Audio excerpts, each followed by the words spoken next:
worry about it. Don't worry, you're gonna laugh. Oh, I know. And live. Hi, stream. We're Oh, screwed. hey there. Don't worry, you're gonna laugh.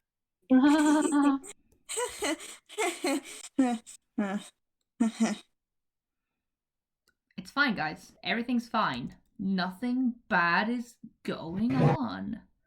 Yeehaw. Don't worry about it. No, don't be afraid of what's going on. Alright, chat.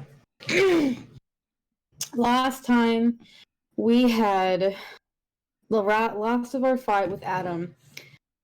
Kit character Brooke went down, Bowie went down, and for the third time, Hoot went down. Shut up, laptop. No one asked you. It came down in the end to Alina and Darius to save the day, which they did. They both got 2 lucky hits in, and they were able to get him. They were able to get him before he got them. And little by little, they brought everyone back up, and everyone was revived. And that fight took the whole entire session.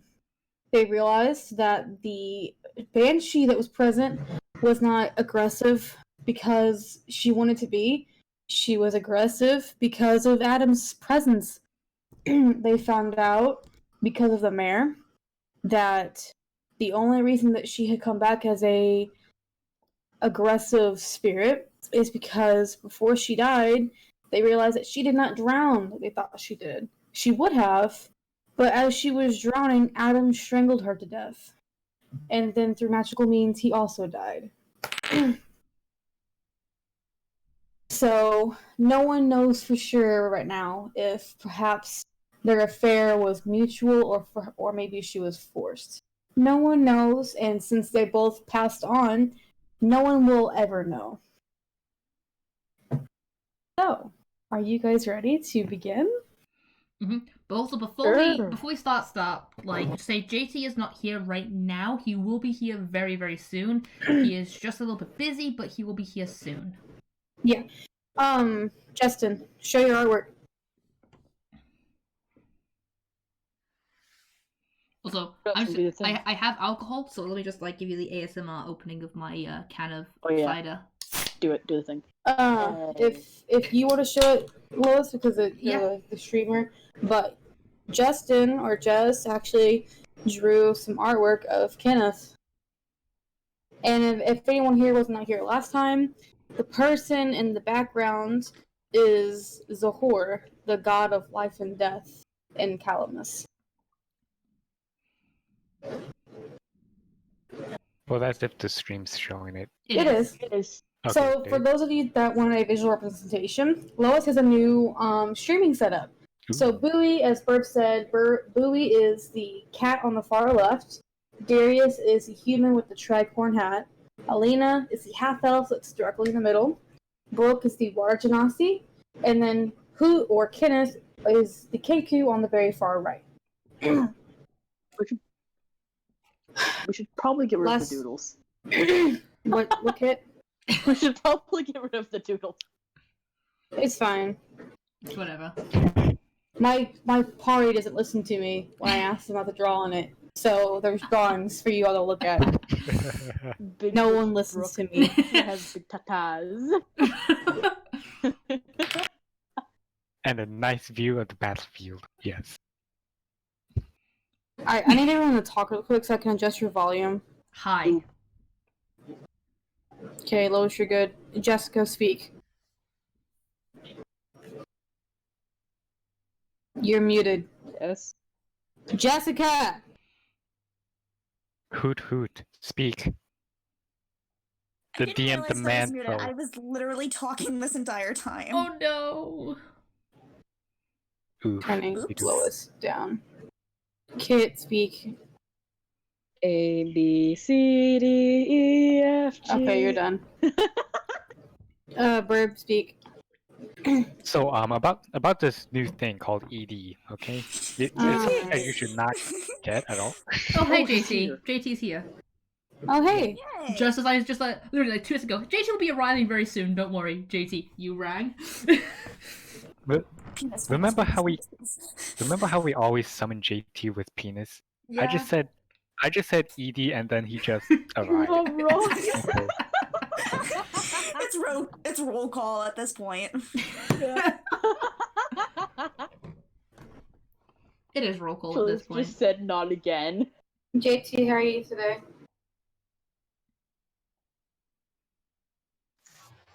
I'm alright. I need to turn you the hell down. Though you're on 200%, that was a bad idea. I have JT at 200%. They just seem to follow me Super around. quiet or super loud. There's no in between. Yeah, he's either too quiet to hear or he's really, really loud.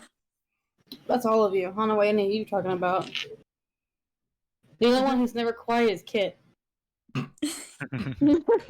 You're right. I'm very loud. I know. Today I'm quiet. Okay. Today you know something's wrong. Okay. It's an Who imposter. is ready to begin? All of us, I think. Ahoy. Yeehaw. Everyone mute except for Justin. Oh shit. Ooh. Okay, starting off this episode strong. Verb. Thank you. I know JT's on push to talk, so it's fine. All right. Okay, before I begin, though, everyone, I gotta have myself. Everyone can unmute real quick. So, I'll lay the field out. You guys have just finished the battle. You have all just come back together near the well with the mayor. The Banshee is no longer there. She disappeared in a flash of light after Adam was killed. He is no longer there. There's no more fog. It's 11 o'clock at night. And you've all just been resurrected again, or brought back up. None of you were technically dead. So, what are y'all doing? Oh, well, Brooke healed everybody and sat down for a second, but after like a few seconds of just kind of, I guess, relaxing, she's gonna get up and I am going to get sleep. Walks off to the inn. Alright. What about the others? Well, once Brooke's kind of gone off, Lisa kind of just like kind of stand for a moment, kind of like looking into like the well, kind of just heavily breathing everything, and she's just gonna just kind of just look to the rest of who's remaining. Just say, you guys, you should go get some sleep. You guys probably all exhausted. I'm just gonna go for a quick walk and probably sleep somewhere else. And she's just gonna, grab her stuff and head over towards the foresty area. Okay. What about Kenneth, Darius, and Bowie? Who's going first? I'll go last since I'm the one who it's gonna lead to. Okay. Are you sure? Mr. Silent Protagonist Man? I'll go last. I got some stuff I need to take care of first. And I'm still listening, but just have Okay. to set some stuff up for later in the session. Okay. Well, seeing how everything seems to go quiet, which Bowie does not like, especially after what just happened, she's actually going to walk around the town just to see if everything's, still holding up, making sure that nothing was broken in or like that. Basically making sure that the townsfolk are safe. Roll me perception. Oh boy, the first roll of the session. This will determine everything. Nat 1. Nat 20. Nat 5. 13. It was Dang. a 2. It was a dose. You walk around town, and the night has definitely taken a toll on you. The battle, being knocked unconscious temporarily by Adam, everything that you saw, that he made you see, you're just overcome with exhaustion, and you can't pay attention enough to see anything.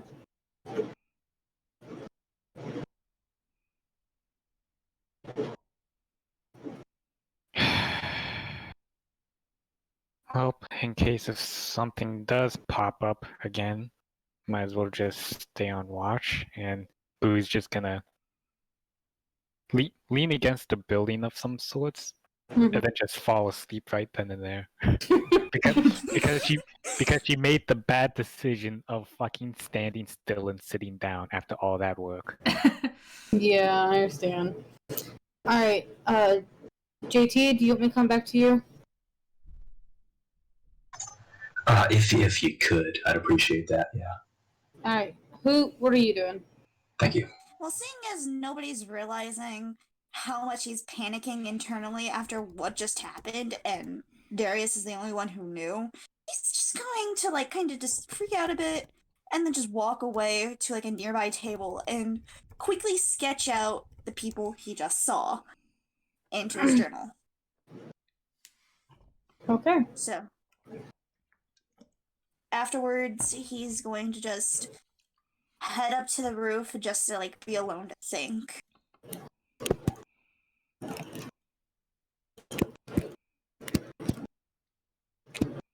Hang on. Okay. Lena, what are you doing?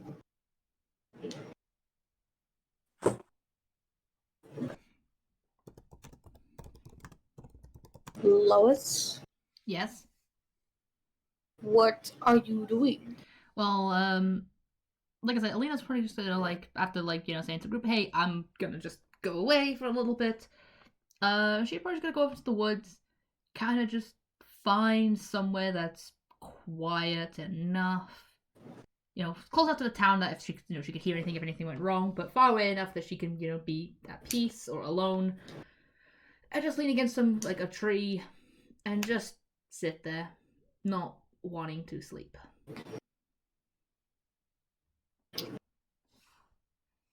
Alright.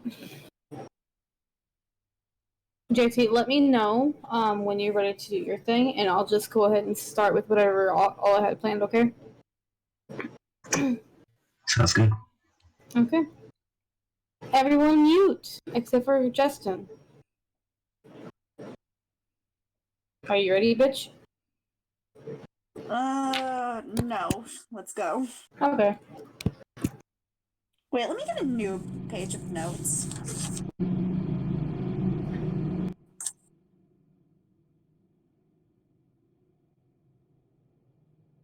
Are you ready? Gotta turn down the rhythm a bit. Okay. Make sure you can still hear it though. Just a little bit. Can. Okay. If only the fucking dishwasher wasn't so loud, I would hear too. Okay. You sit down on the roof to attempt to draw the figures that you have just seen, but complete exhaustion from everything that has just happened. It just overcomes you completely. You feel heavy, and you're just unable to fight anything anymore. Sleep takes you easily for the first time in forever. But it doesn't really last long, and you quickly open your eyes. However, when you do, you wake up in a dark hallway. You look around and see suits of armor of different types. None of them look the same at all. Like they've come from different periods of time.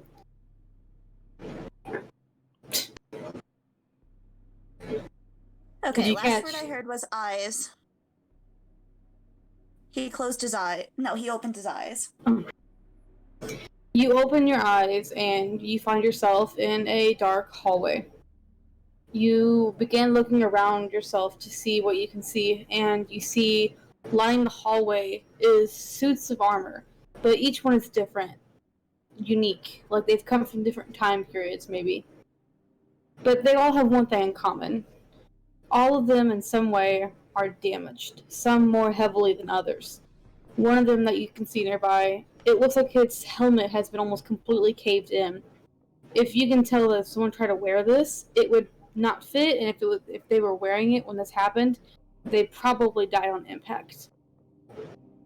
You see on others, they have like slash marks across the chest plate, while others are missing gloves or boots. You continue to look around yourself to get your bearings and see that the hallway that you're in has many doors, although all of them are closed and you don't see any light coming out from underneath them. You continue to look around the hallway and see that it's pretty damn tall. The ceiling is God knows how tall above you. After taking in your surroundings a bit, you come to a realization, though, that you see that there is some kind of light source coming down the hallway. You see there is some light source in the hallway. They're all candles. But they're very, very dim. It's like someone has put a bag over them, but there's still air keeping them alight, but they're just very dim. Go ahead and roll me perception.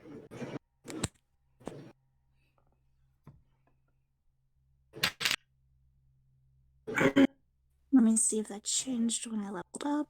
No, didn't. 17. Nice. Alright. You finally are able to concentrate just a little bit, and you realize that you hear the sound of a fire. You're not sure if it's nearby or not. You think you think that you most likely hear it because it's echoing off of the hallway. What are you doing? Does he have any of his weapons on him? Or is he No. just his body? It's just your body. You don't have your bag with you. You don't have any weapons. You have nothing. He's going to look around and just slowly try and see if he's able to pinpoint where the fire is as stealthily as he can, just trying to figure out his bearings and to see it and to figure out if he's alone. Okay. As you make your way through the hallway, you realize it all looks the same. Suits of armor with damage, closed doors with no lights. But one thing does change. After quite a bit of walking, you're not sure how long it takes, minutes, hours even, you're not entirely sure. You realize that the darkness around you slowly begins to lighten, and the candles are slowly beginning to become more and more bright. Go ahead and roll me another perception.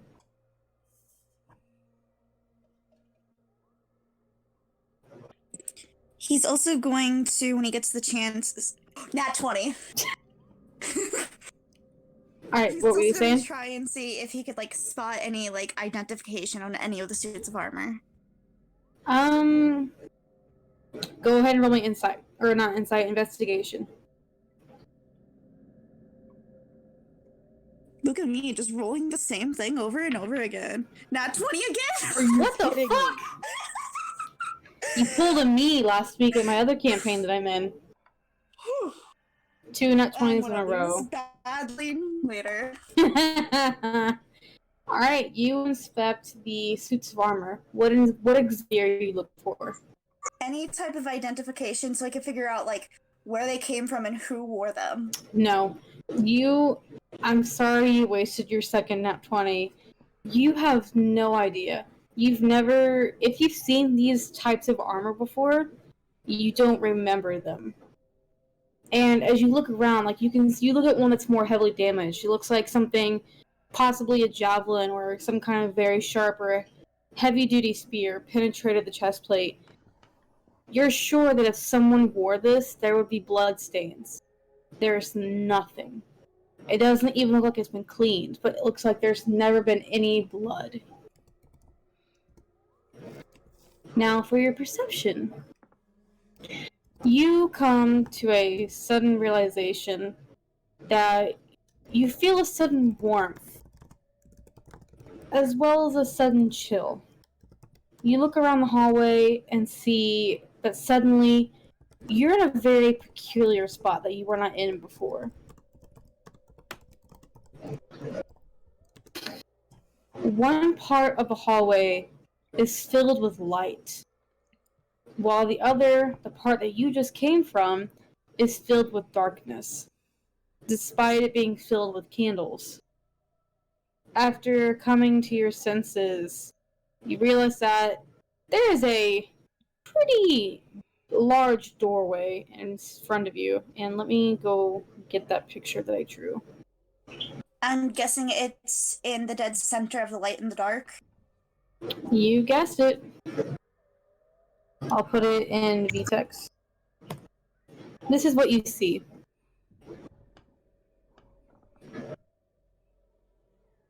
Hang on. You see this large door in front of you. It's actually a set of double doors. And you realize that there's light coming from the side that there's darkness, the hallway that you just came from. There's light coming from that side of the door, while darkness is spewing out from the other. And they seem to be intertwining and mingling together, spreading out among you. And now that you're here at the door, you realize one of the reasons why you possibly couldn't see as well in the dark hallway is that it's filled with fog. And realizing that there is fog around you, it makes your skin crawl. Remembering the fight that you had just took part in, as you feel the need to flee, you hear a voice come from behind the door, calling out to you. Kenneth Evermore, don't keep me waiting. So does he know the voice? Oh yeah, you know the voice. Now, even if you had wanted to flee back into the hall, this voice seems to have some sort of command on you, and you are forced to enter the room. You enter. Can he open both doors at once? Yeah, go ahead. I mean, okay. I'll let you have that little flare. You enter this very impressive room. The ceiling is the same as the hallway. God knows how high this is. You can only imagine it to be like several hundred feet. There are suits of armor lining the walls, once again, except the difference between these suits of armor in the room and the ones in the hallway is that these are unarmed, unharmed in any way. There's not a single scratch or smudge or fingerprint on the surface. And each one seems to be adorned with some kind of medallion around the neck, although you don't recognize the symbol. In between each suit of armor is an incredibly tall bookshelf, basically. Each one reaching from the floor all the way to the ceiling. And each one is packed to the brim with books. There's so many books in here that there are even stacks on the floor. Some of them are even taller than you. You can see, you don't even recognize some of these books. It looks like a child made some of these. You can see books that you can tell date back to eons ago. Possibly not even from this dimension, possibly. To your right stands an incredibly impressive and terrifying fireplace. It's so tall, it's so tall that someone could easily walk into it. Go ahead and roll a perception. 1 moment. Thank you for talking slowly because it helps me with notes. I'm forcing myself to talk this slow. I'm appreciating it and it goes really well with the ambiance. Fuck. 9. You know what? I'll let you use on that 20 that you got earlier because it kind of got wasted due to the suits of armor. Okay. But you inspect this a little bit closer. Like, you don't walk towards it. You just standing where you are. You squint your eyes and you just look a little bit closer at this, and you realize that the logs in the fireplace are not logs. Suddenly, your head is filled with screaming as you realize that these logs are people, burning and screaming, pleading for mercy. None of them look the same. You see people as short as goblins to the tallest giant and Goliath. Their heights differ, their species differ, and your head is just filled with them screaming. And just as you begin to feel like you're going to go mad, you hear someone clear their throat, and this is able to snap you back to reality. You turn to the left and see, sitting in a chair, is Zahor. He smiles at you, although you're not really sure if it's a kind or maniacal smile. You're not entirely sure. You stare at him, and for a moment, he has long, golden hair and olive skin and a long, white robe. The next, his hair is completely white. His skin is a dead-looking gray, as if he's decomposing right in front of you. And he's wearing a set of black armor. His form continues to flicker in between these two, and your heart begins to beat hard in your chest. And for a moment, that's all you hear, and the screaming returns. Until he speaks. What's the matter? Don't like what you see? And he gives a grin at your troubled expression. What are you gonna do? His eyes are just gonna be filled with panic, and like it's a mix of panic and fear and just confusion. But seeing Zahor there, he instantly it's overwhelmed with almost dread in a way. So he just looks at him before just slowly falling to his knees to bow in front of him, not knowing what to say. Give me a second.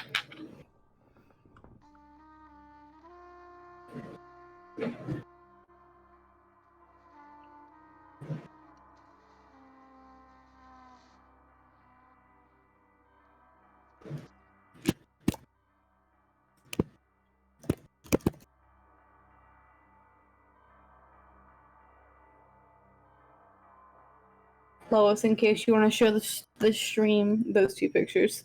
The two pictures that you see are the forms that he continues to snap in between. It's like a flickering light, almost. His form's changing. It's just, for a moment, a very short moment, he's this angel-looking being, and the next he looks like a dead body wearing armor. He smiles when he sees you bowing, and he gives a chuckle, and his voice, just like his form, is changing.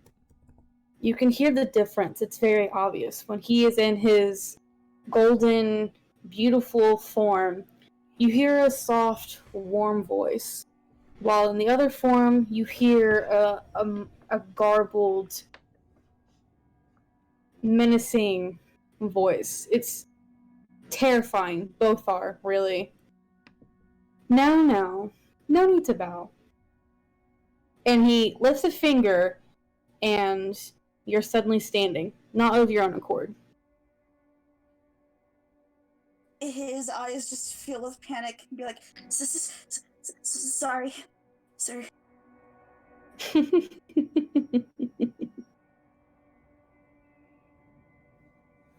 You must be wondering why you're here.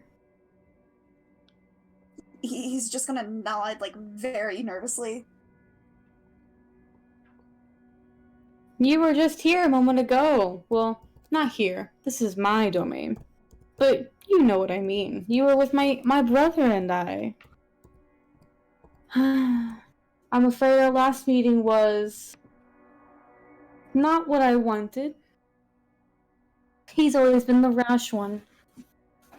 He's given you a chance. A very last chance. You've made him quite angry. And as he's saying this, he's smiling from ear to ear.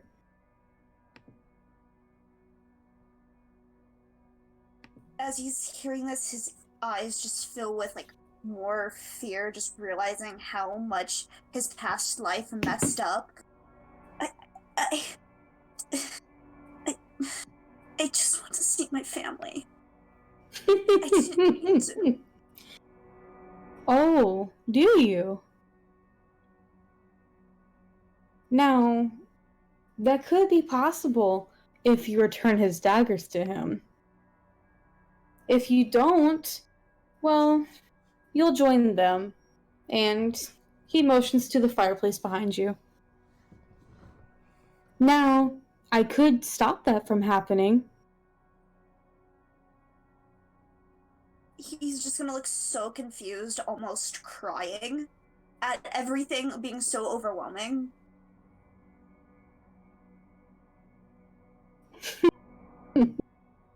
Oh, you sweet, sweet bird. You have no idea what you done. You see, my brother is not an angry man. No, no, no.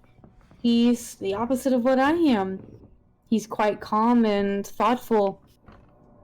But you took something from him. And it's much more than just those daggers. Do you know what that is? He's just gonna slowly shake his head no. You took a piece of him. And as you watch him and you hear him, his golden form is the one speaking as it flickers in between. This is quite terrifying to you because you keep hearing him speak in between maniacal laughter. His golden angelical form is talking while the dead form of him is laughing. And it's very, very terrifying. You are freezing. You feel as if you are in sub-zero temperatures and you are going to freeze to death. The only warmth you are getting isn't from the fireplace. It's from his golden form. And that only happens for a few seconds each time.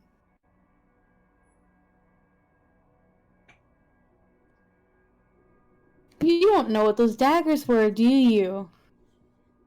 Again, he just shakes his head no. Too scared to speak.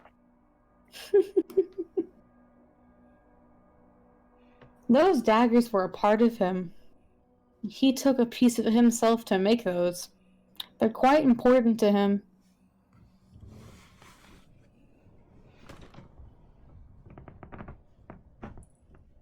Now, I just want to return them.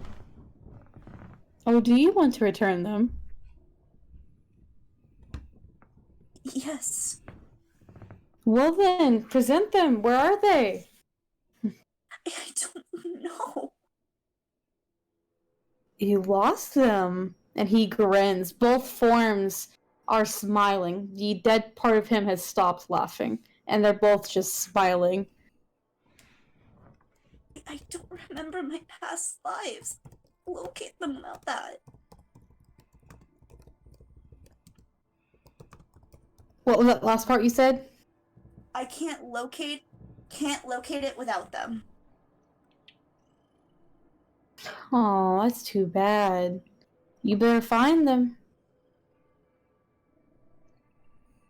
I don't know how.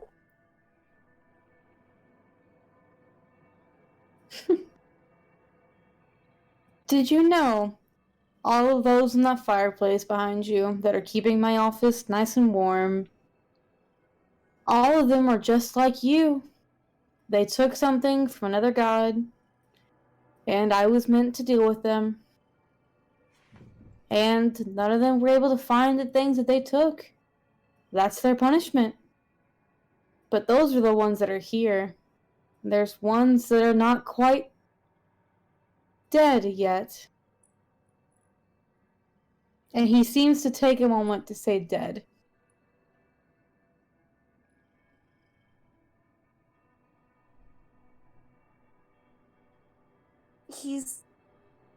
He's gonna just like attempt to take a breath before just trying to look up at him. Why am I here then? Why am I not there? Because It makes me different. you keep evading him. You see, you've died some kind of death in every one of your lives. But I brought you back every time.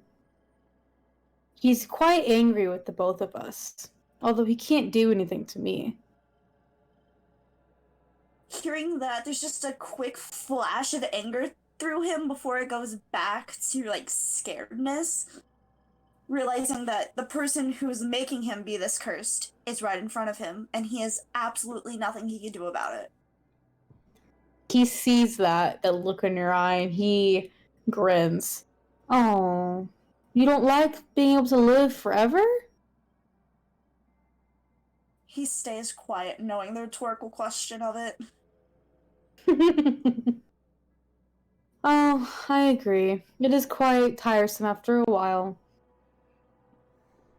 Now, about the daggers. They're somewhere out there. I'm sure there's someone who has them. Perhaps you used to know them. How? I don't know. Do you not remember? I told you I don't. I just want to return them.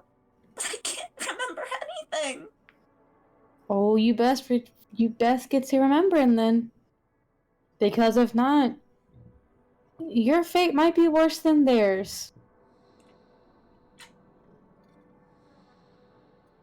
Now, let's get to the reason why I brought you here. Come, take a seat next to me. As he says this, he waves his hand and another chair appears next to him. And you don't get to choose to move. You are suddenly sitting in that chair.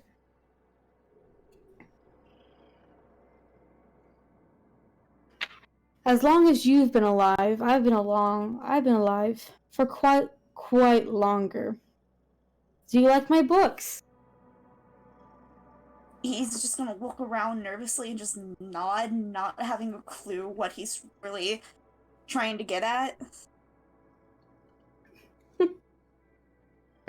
He smiles, and he's suddenly standing at one on the other side of the room. And you see him, he reaches up and pulls down a book, and suddenly he's right there in front of you, close enough for you to touch. He holds this book in one hand and is flipping through it with the other hand, and he stops it on one particular page. Ah! This is quite interesting. See, many of my books here are history throughout the ages. I like to keep tabs on people, their wars, their colonizations, their recipes. It's all quite interesting to me. Well, I must. This is my job after all. But I do have a collection of other books. People like you, who dare to steal from a god and not return what they took. This one, a Goliath woman, she stole a chest plate from... Well, I can't tell you who. They might go after you as well. But she did steal a chest plate. She didn't return them. And her fate, well, she is not in my fireplace. She's somewhere much worse. He flips through the book again, stops, and he does this over and over again, and you're not sure how long he goes on for. You lost track of time. He just keeps going, name after name, death after death, item after item. But finally he stops and he closes the book, and he lets go of it, and it floats across the room and goes back where he got it from. You are not the only one like you. No, you're not even the first Kinku. You're one of the first ones, but not the exact first one. Now, there's one thing, though, that you and all of those other souls have in common. Do you know what that is? No, sir. He grins, ear to ear. A pact. You have a choice to make, right here and right now. You can join your brothers and sisters in the fireplace, or he holds out his hand. Make a deal with a god. He's just gonna look at the hand and look up at him. I know there's a catch. At least tell me now. So A catch? Oh, no, no, no. See, I want your suffering to end just as much as you do. As much as I enjoy watching you live your lives over and over again, realizing what you are, and then having to relive it all over again, it does get quite tiresome after a while. So, as much as you want this all to end, so do I. After all, I am the one bringing you back. I have to use some of my power every time. There is no catch. I simply wish to help you on your quest to find these daggers for my brother. And you promised I could see my family again if I accept. Yes, if you bring the daggers back, you will get to die and meet your family again. He's just gonna stare at the hand for he doesn't even know how long before shakingly just reaching out his hand and closing his eyes as he grabs it.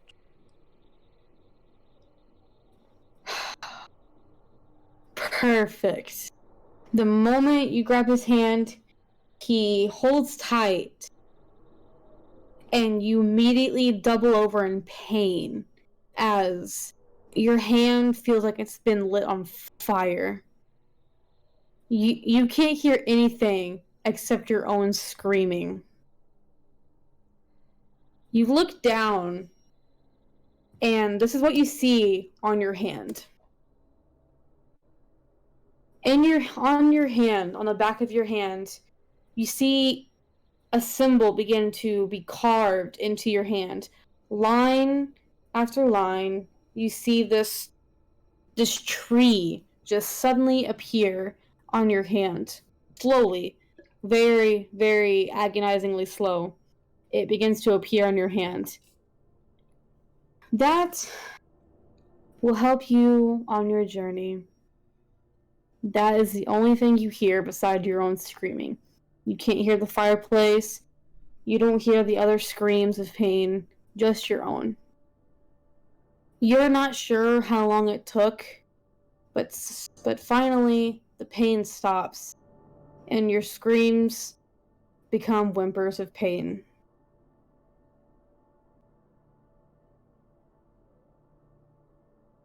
Now,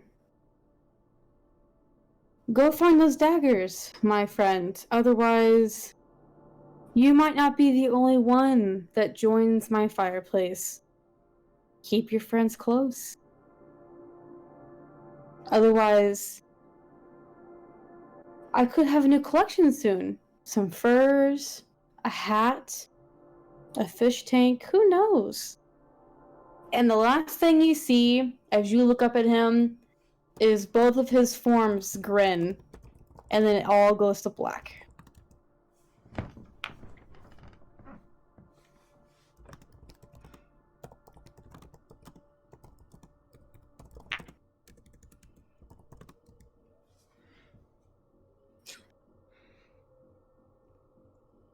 Alright. Also, here's some more artwork. You realize just before you black out from the pain, or maybe he knocked you out. You are not sure. You realize that you've seen this marking before, very, very recently, on the gold medallion on each of the suits of armor in this room. You see this symbol. And you realize that this is his godly symbol. A half-dead tree and a half-living tree. Can I ask a question? Yeah, go ahead. So, since I did roll the 20 to investigate the armors outside the room, did they also have the medallion? No.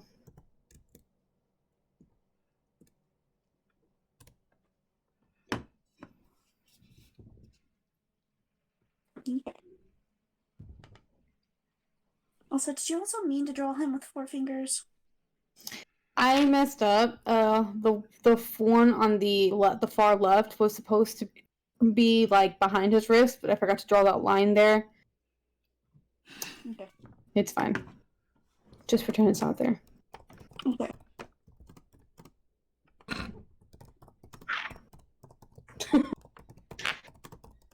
Alright, now who gets to go next?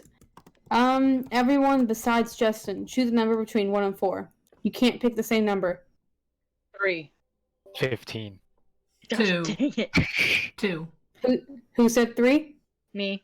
You're next! You done fucked up. Alright, everyone mute except for Kit. Oh, God. Alright, Kit. Kit. Yep. Hang on, I'll get a drink of my soda. Broke time.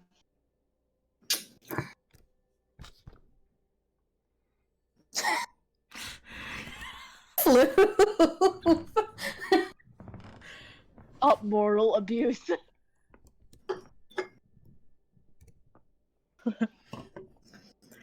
Oh, Lois, who said anything about being a pet fish? What? Who said anything about being a pet fish? You mentioned a fish tank. I'm Yeah, scared. I'm aware. Fish food. Alright.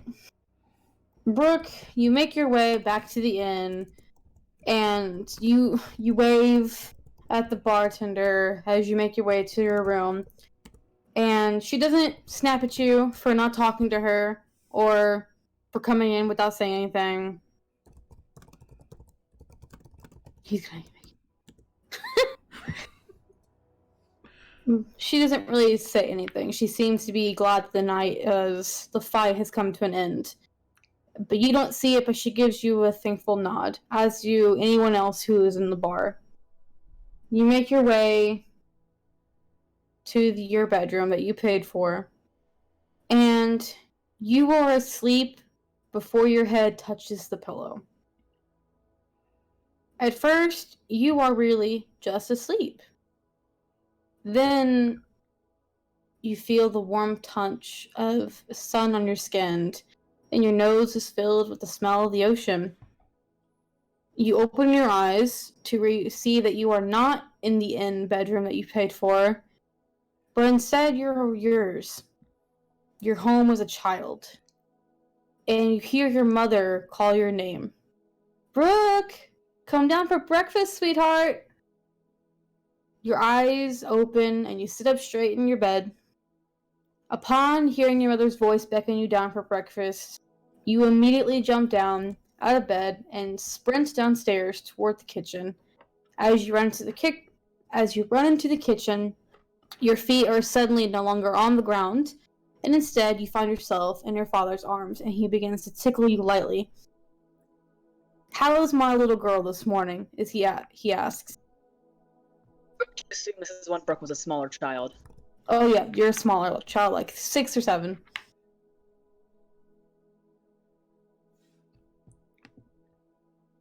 Did you mean to say arm or arms? Shh. This made us. I know. But I'm going to. I guess it's tickling me, giggle, and try and push away. As you do that, he lets you down, and your mother says, "Hurry, sweetheart. Your father and I have to leave soon, and I want you to eat before we head out." You sit down to eat, and as you begin to take your first bite, it fades to black. "Brooke, come down for breakfast!"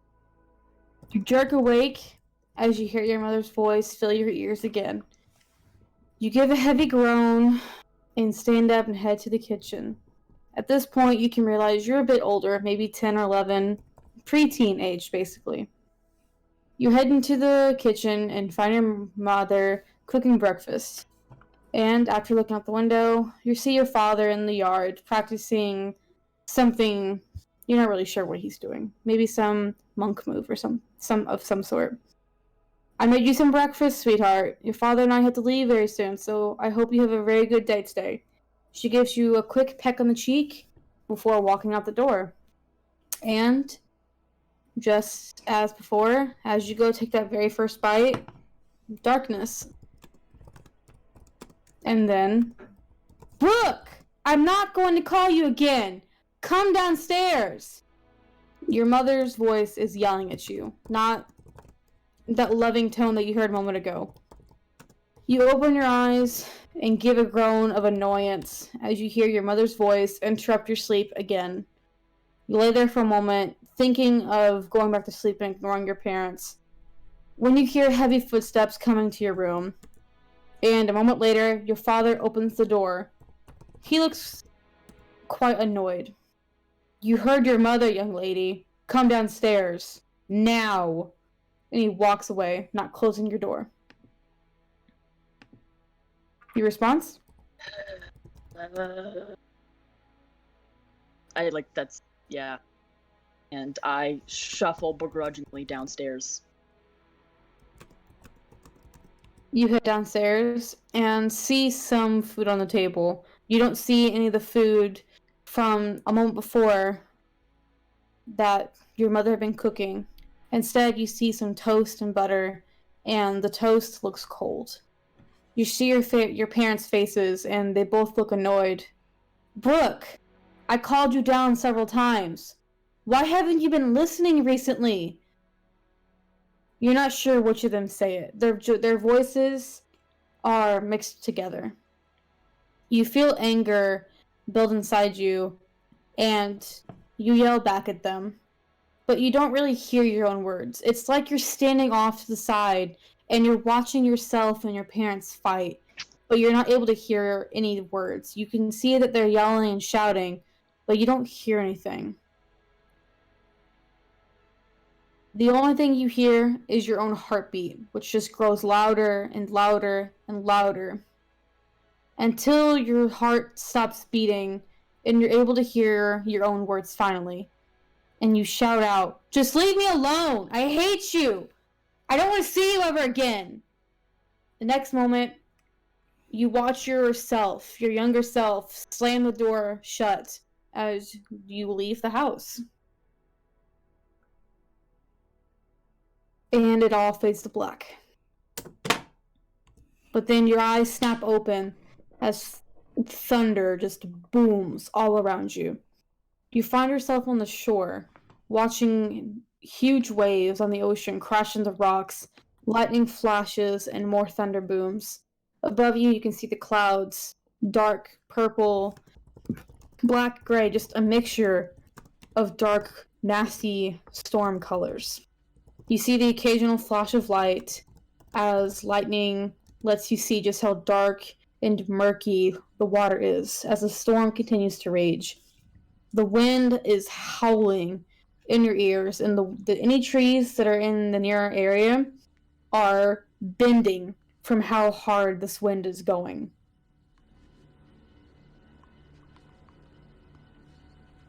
But this wind and the blowing of the wind don't do anything to stop you from hearing the screams. You look farther out into the water, and you see a ship. And despite your words earlier,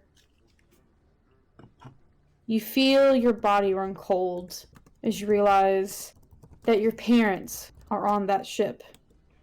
You hear them yelling commands to others, trying to save each other, trying to steer the ship away from the rocks, trying to save one another, but it's not enough. You watch your body frozen on the shore as a huge wave crashes into the boat, and despite them using any spell to control the water to their advantage, the boat quickly hits the rocks with a very, very loud smash. Just before the ship hits the rocks, the last thing you hear as everything fades to black is your parents screaming your name. And you wake up, jolting straight up in your bed, breathing hard, in a very cold sweat covering your entire body.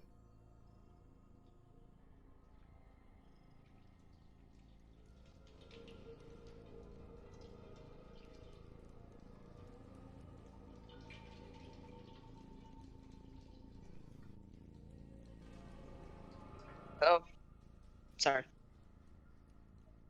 JT, are you ready yet? Or Kate, what are you gonna say? Yeah, I was gonna say it was waking up from that. Actually, hang on. Hold that thought. I'll get back to you in just a bit. JT, are you ready yet?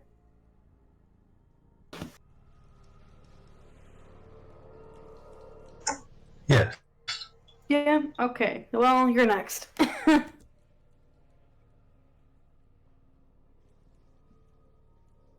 You're shaking? Well, then maybe you should get out of the water. I mean...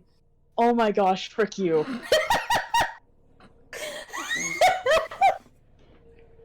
Alright. Everyone mute except for JT. Alright. What was Darius doing, as the others split up? If I had to guess, Trishi might roll 20. He's assuming his true form. Oh god, JT, please.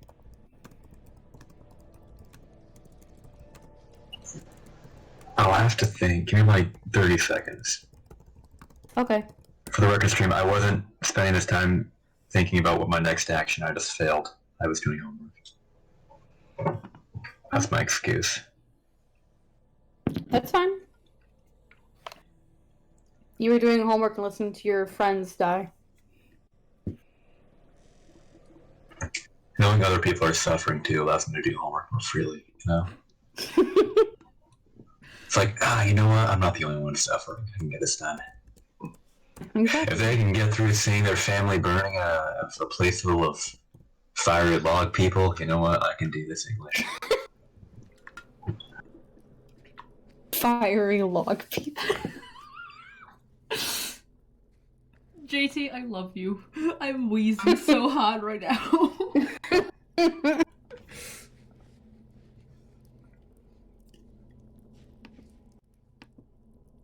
Man, I'm so glad I found this ambience. This is perfect for this whole scenario. Yeah, it really is. Could you DM it to me sometime? Oh yeah, I like this a lot. On one condition, you're not allowed to use this on silence. Sure. If I ever do, just by accident, make sure to remind me. I don't care if you do.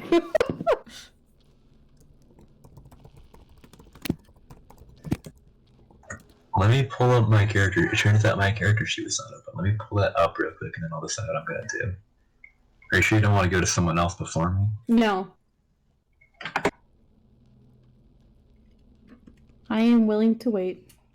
I will let the others stew on what just happened up to them.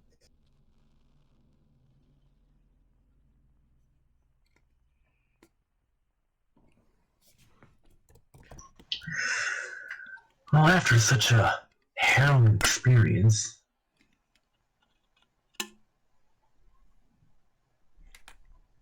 Darius just gonna... Now that the adrenaline that allowed him to adrenal win is leaving his body, it's gonna start catching up to him, the battle.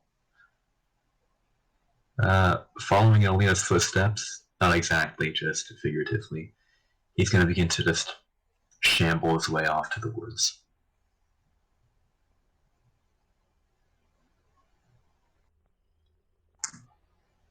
He's going to attempt to find a nice secluded grove just to take a load off and sit down before letting the events and the things he saw previously catch up to him and just really hit him in the gut. You are able to find an area to do just that.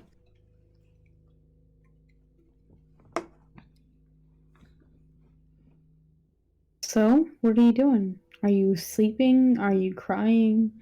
What are you doing? That depends. You tell me what triggers the horrific nightmare backstory moment, and I will not do that. I mean, you're sitting down, so I could easily just do it right now. Well, I mean, my character's not going to sleep. I mean, Yeah, is he? yeah. You No, sure? he's not. No, he's not. He's not going to sleep after what just happened. He's just staring blankly at the sun, waiting for his time to come. Well, he's not staring at the sun because it's 12 o'clock at night. Well, also, it's not actually doing that because it's a song. He's just blankly staring forward, just thinking about this stuff that just happened. Probably looking half dead to anyone who would walk by. Or it's just basically sleeping if you want to run with that, Dungeon Master. That's He's gonna just be not. wrong then anyway. He's not moving, barely breathing, just too lost and thinking about the stuff he just saw. Alright. In this half awake, half asleep trance that you find yourself in, you realize that your body, your mind is incredibly exhausted from the battle and the drama of the day and the things that you have been forced to see.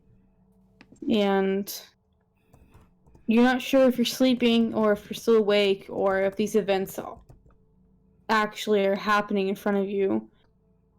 But your eyes close for a moment. You think perhaps you're blinking. You don't really know because you're still in what looks to be the same forest that you were in a moment before. Except the only difference is that you hear something. Give me a second and I'll change the thing.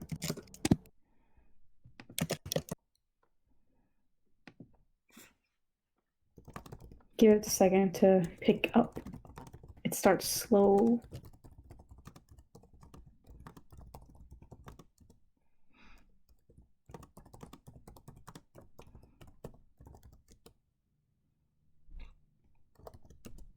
Your eyes snap open to look at the forest, and you hear the sound of war drums again.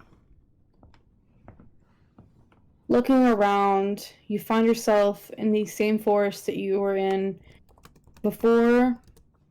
You're not entirely sure. Go ahead and roll a perception.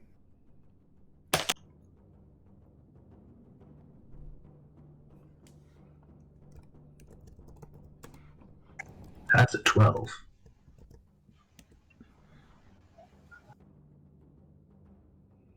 Stand up and begin to head towards what you think is the source of this drumming. You walk for a short while and see some kind of light through the trees and the foliage.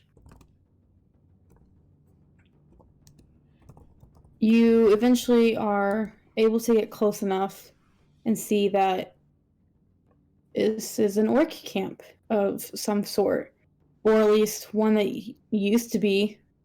You see just bodies everywhere. Orcs, wargs, dogs, wolves, birds, humans, a dragonborn, a dwarf, and a few others.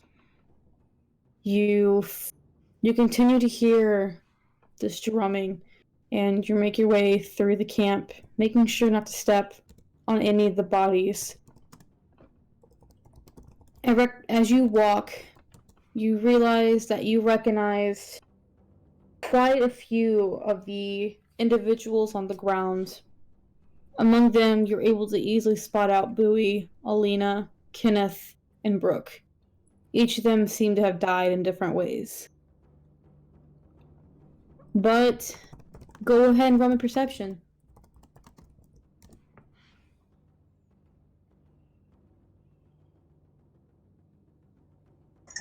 $16. Alright, that's good. That's good. Yes. We have 16s in this call right now. The stars have aligned. What? I got a 16. We got 16s in this call right now. God. Alright. You look around, and despite the fact that you recognize quite a few of these individuals on the ground, there's someone missing. You don't see this one particular person that you didn't realize you were looking for. With your 16, you would have realized that you heard a sound coming from the woods. You hear a mixture of two sounds.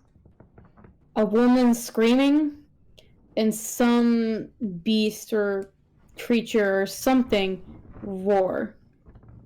What are you doing? Swallowing weirdly, just a minute.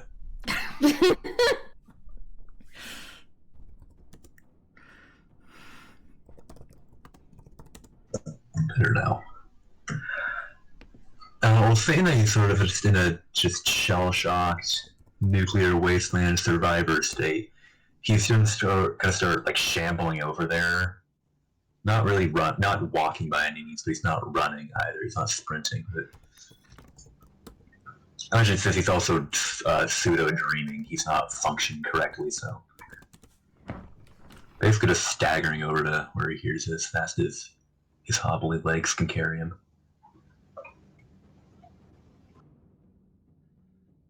Alright, sorry about that. There was an Amber Alert on my phone. Alright. You are in your state of shock. Slowly make your way towards the sound. The drums are growing louder and louder in your head. The scream ends, and you hear this thing roar again. And as you come across it, you see lying on the ground is the person that you didn't realize that you missed before. But now you realize who it is. Abigail lays dead before you. A hatchet being pulled from her back. Nearby, something wrapped in a white blanket lays in a pool of blood as well, unmoving. And the orc before you roars in victory at its latest kill.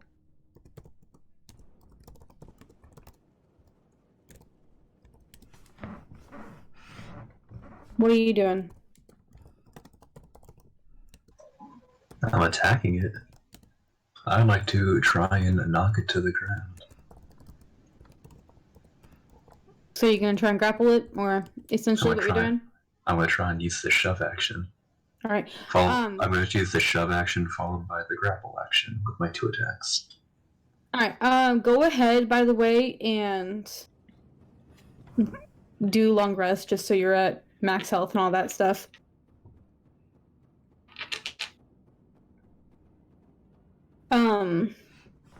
Also, go ahead and roll me initiative.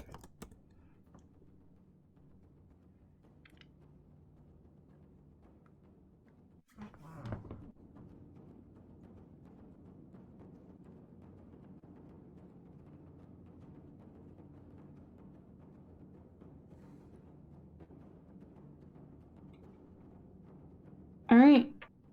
It seems the dice are on your side because I rolled a 7 for initiative. Weak.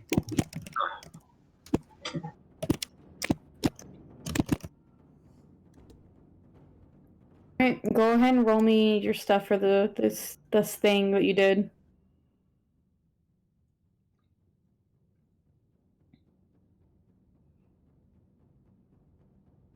You have to roll against that. It's strength, right? Athletics or acrobatics. Are both of those through dex? Athletics is through strength. Okay. I got an 8. I would like to shove him prone in that case. Alright, you two, I have lost all words. What was I trying to say? You charge at one another, and your smaller size gives you the advantage, and you are able to somehow shove him just enough, and he is thrown prone. You actually are able to shove him in a way as he's passing you. You step out of the way just quickly enough, and you shove him, and he is since flying onto his back on the ground. Now what are you doing? I would like to descend upon him and begin choking him out. Choking him out? I would like to choke him. Yes. You're just a deadpan. I would like to choke him. Alright, go ahead and roll. So grapple is contested strength. Same as shove action. Contested athletics. The defender can choose acrobatics if they so desire. Okay, go ahead and roll for it then. Would it be possible for me to get advantage, seeing that the orc is prone? Yes. Alright, thank you, ever merciful DM.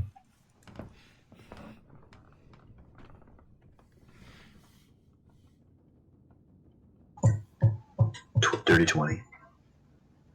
You were gonna win regardless because I got a 2. With the modifier, he had 5. My dice have betrayed me. My dice have betrayed me after last week. They've had enough. My other one rolled a 2 as well. God damn it! Alright, you send him flying onto the ground and quickly are able to readjust yourself, and you quickly find yourself having him, this very large orc, in a chokehold.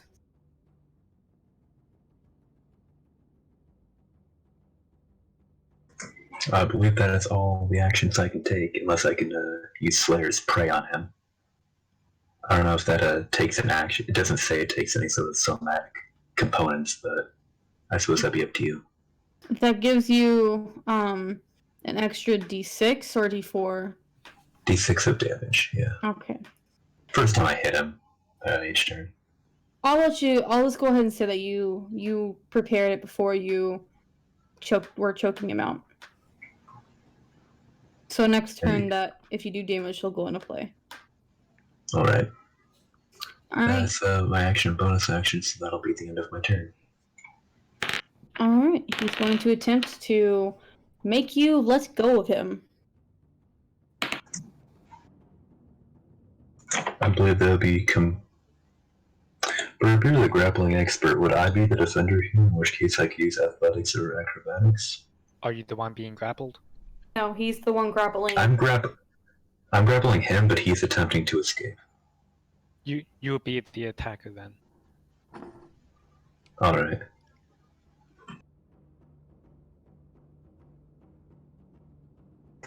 $23. He fights against you, and for a moment it looks as if he's going to win. But your adrenaline from the amount of noise in your head, these drums, your own heartbeat, and your anger upon seeing your dead comrades is enough to fill you with enough strength, and you are able to hold on. And I think that's all he's able to do, right? Since he's grappled? Yeah, see, bonus actions, he can take those. I believe trying to escape is a normal action. Say that again? Trying to escape, I believe, is an action, so if he has a bonus action, he can do that. He does, but he's not able to do that. So it's your turn again.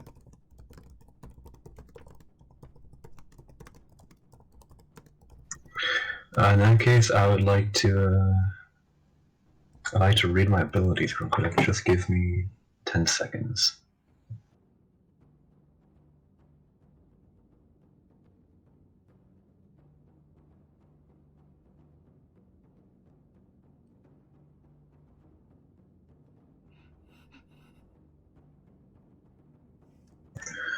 Would it take any sort of action on my part to maintain the grapple? Or am I free to take an action as I see fit?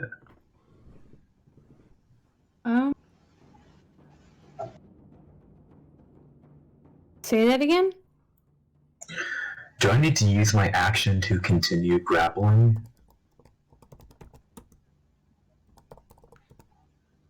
What are you trying to do? Let me tell me what you're trying to do, and then I'll decide. Well, what I'm trying to do is I'm just seeing if I could take an. I intend to attack him, but I'm not going to attack him to take my action. I'd assume it would take one of my attacks. Yeah, because you have that'd be up an to you as the ability DM. to attack twice, don't you? Yeah, and grapple it basically a special attack can replace either one of Okay, those. yeah. So I assume I can attack once and then continue grappling. Yeah, you're only able to attack once to make sure you keep your grapple. Well, I like to attack once then. Just beat him over the head with my bare hand. Alright, roll to hit. He is still prone, so I do get advantage, correct? Mhm.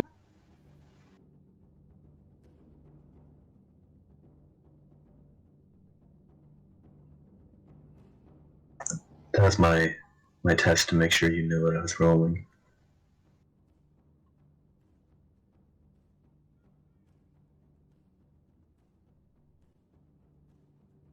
$23. It's a good thing you have advantage. Yeah, that hits. That is 11 points of bludgeoning damage. 11. Yeah, 6 plus 5. Oh, yeah, because you have a That- d6. The D6 with some Slayer's Prey. My unarmed strike does static damage. Okay. So Other 11. action will be maintaining the chokehold. As you beat this thing over the head, you realize that this beast is already covered in blood, showing that he was most likely a part of the fight that caused many of the dead bodies in the area behind you. And although he's not dead, you can see you've weakened him significantly from how much you beat him over the head. We're gonna suck some more of that soon. That'll be the end of my turn. Alright, this man's gonna try and get the fuck away from you again.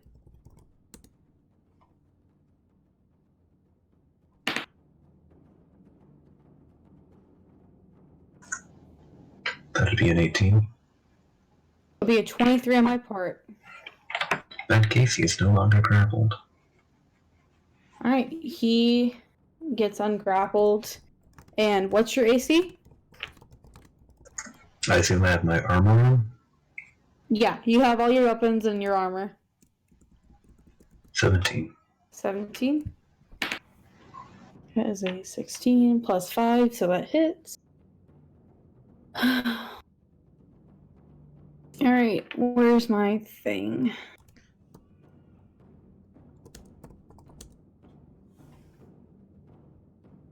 Okay. This towering beast, he is significantly taller than you, by the way.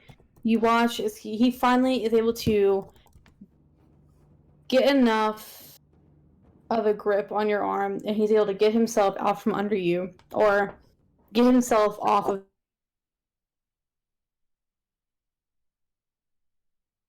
top of you or something. Shut up! And he gets away just a bit, and you see him pick up the great axe that he had used a moment before to kill Abigail. It's still dripping blood. You're not sure if it's all hers or a mixture of hers and others. But he raises it and charges at you, and you're gonna take 15 points of slashing damage as he just takes a big old swipe at you. And you're able to back up just enough so it doesn't completely cut you in half, but you now have a gash right across your stomach. And now it's your turn again.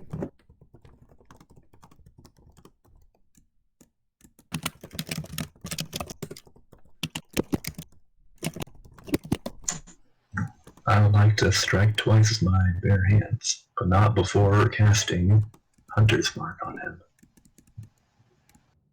Go ahead. Roll to hit.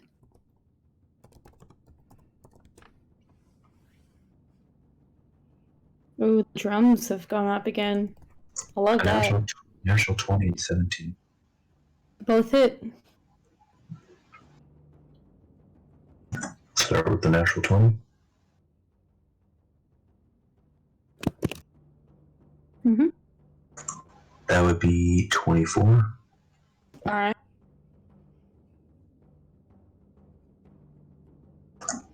Uh, 24 plus 8. So that would be 36. How are you attacking him? Bare hands. Alright. I will let you describe how he dies. Just blind animal rage, just filling his mind after seeing so many horrific things. He just continues to bring his fist down upon the orc's head long after the orc stops, just flinching at the blows until there's nothing but meat pulp left on his fingers.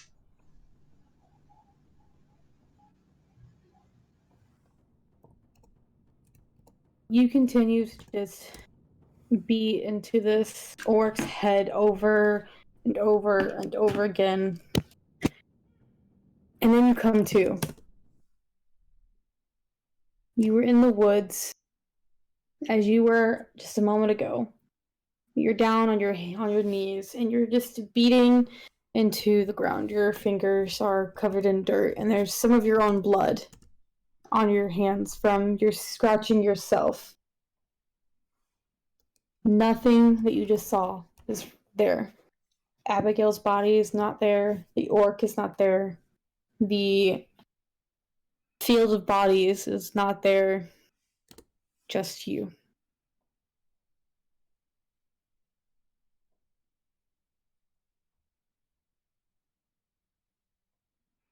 Also, you're healed. You're not damaged anymore.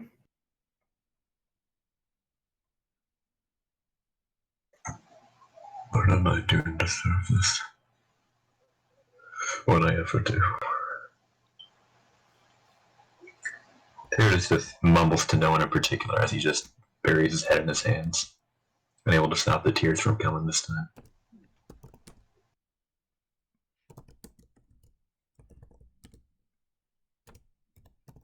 Chat, this is not my fault. This is not my fault. Alright, Bowie, it's your turn.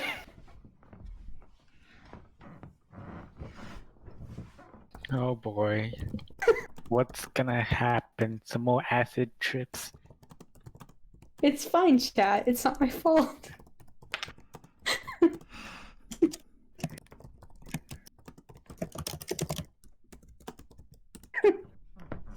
Give me a second. JT, I'm sorry. It's fine. I laughed.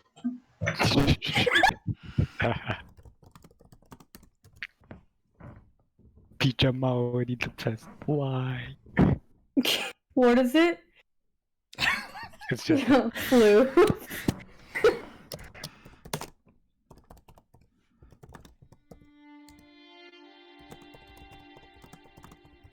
Alright. We overcome by the exhaustion of the night's battle. You lean against your little pole of the building, and this was probably the worst mistake you could have done, as you quickly find yourself asleep. But then it's like morning comes just too quick, and it's suddenly bright all around you. You open your eyes. You open your eyes and realize that you are no longer leaning against the building or even in the town with the others. Instead, you are in the forest. Same forest, you realize, as where you met Sylvanus. But unlike last time, you don't see the wolf whose tail was feeding the pool of water. The water is still there, but the wolf is gone. What are you doing? I recognized this place before. What do you have in store now, weird wolf thing? She's gonna draw her bone compassion and start venturing forward. Oh man, if only you could. You don't have any of your weapons with you. Fuck. Well, shit. Well, she's gonna be. Seeing that she doesn't have any weapons on her, she might as well just crack her knuckles, crack her neck, and just start walking forward. Go ahead and roll perception. Yes, percolation. 14. 14? Alright. As you walk through this forest that you realize that you've been in before, you recognize some of the creatures that you saw before. A ruby that's on a nearby tree suddenly appears to just walk away as you realize the spider that has it as its home on its back You see a glowing flower as you pass by it suddenly closes shut quickly and its glow fades until it's black, blending in with the darkness. You just see birds around you flying overhead. The forest is alive tonight with just creatures all around you. And after a moment, you realize you're not alone. You look up and find your mother standing there, smiling at you.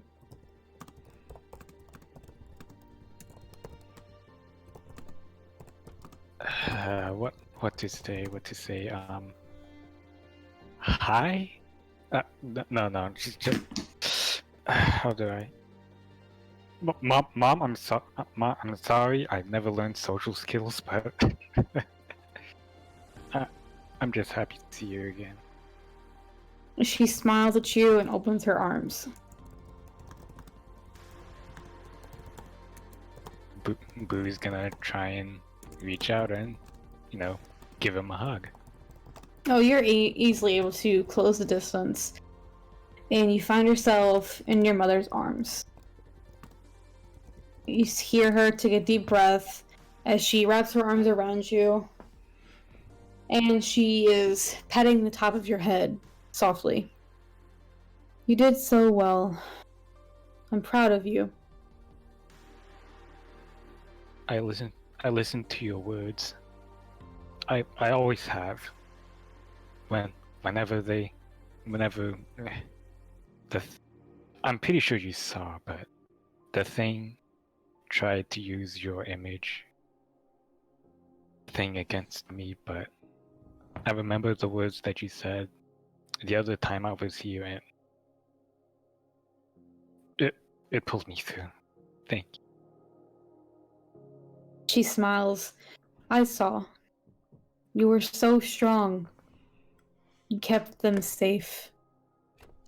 I'm so proud of you. You have grown so much.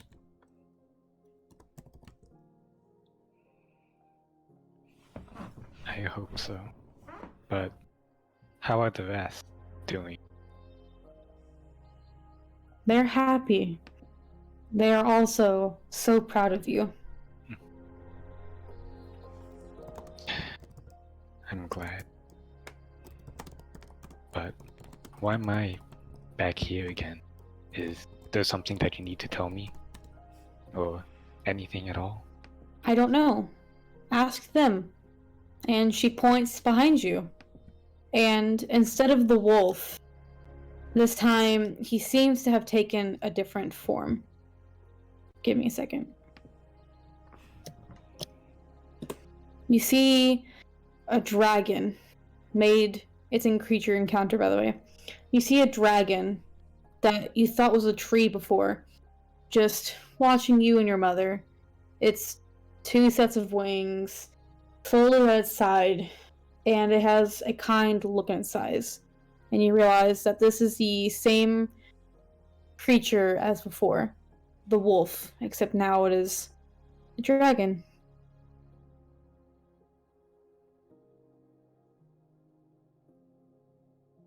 I'm going to guess your Nim again. She's gonna say towards the dragon. I am. Well, some call me Nim. Your friend, Alina, she calls me Sylvanas. Sylvanas. Yeah. So, I'm here again. What brings me here again? Aside from, a weird mushroom that was in the stew. Dream has no effect on you at the moment. It's out of your system. You've had a very difficult battle, and you've almost lost your life. I thought it only fair that you see your mother after such a harrowing experience. Yeah. Well, thank you. But there's always some kind of catch to these sort of things. Not like other gods. There is no catch.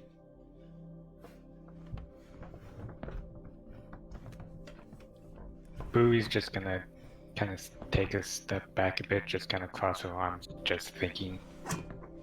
It's just.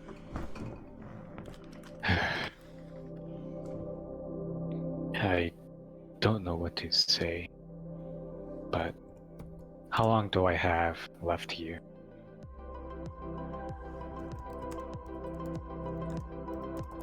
Enjoy your time with your mother. And you watch as this creature, Sylvanus, spreads its four wings, and this dragon, whatever it is, takes to the air, and you are left alone with your mother.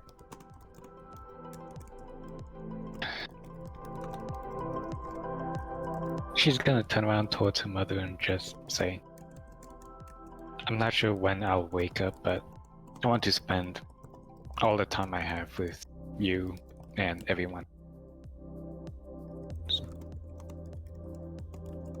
She smiles. It's only me this time, but we will spend this time together.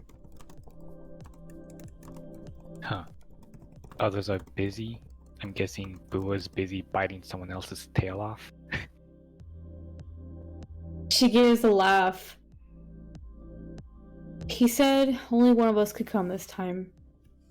Something about his strength. I didn't ask. Oh.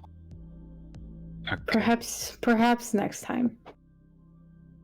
Perhaps. So, what shall we do? I'm pretty sure we can do more than just talk. Well, what do you want to do? I still have your mate. I remember you doing some stuff with it, but I don't want to get into fighting all that much, but you know, show me your ways, kind of.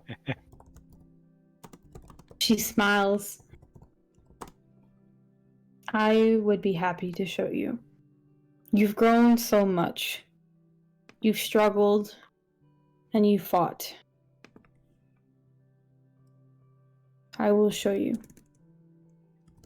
Thank you, but I am noticing something, I don't know, strange, I guess, from the few times I've been here. She tilts her head to the side and her ears twitch a little bit. What is it? I know that you said that father's still alive, right? But none of the others seem to mention his name.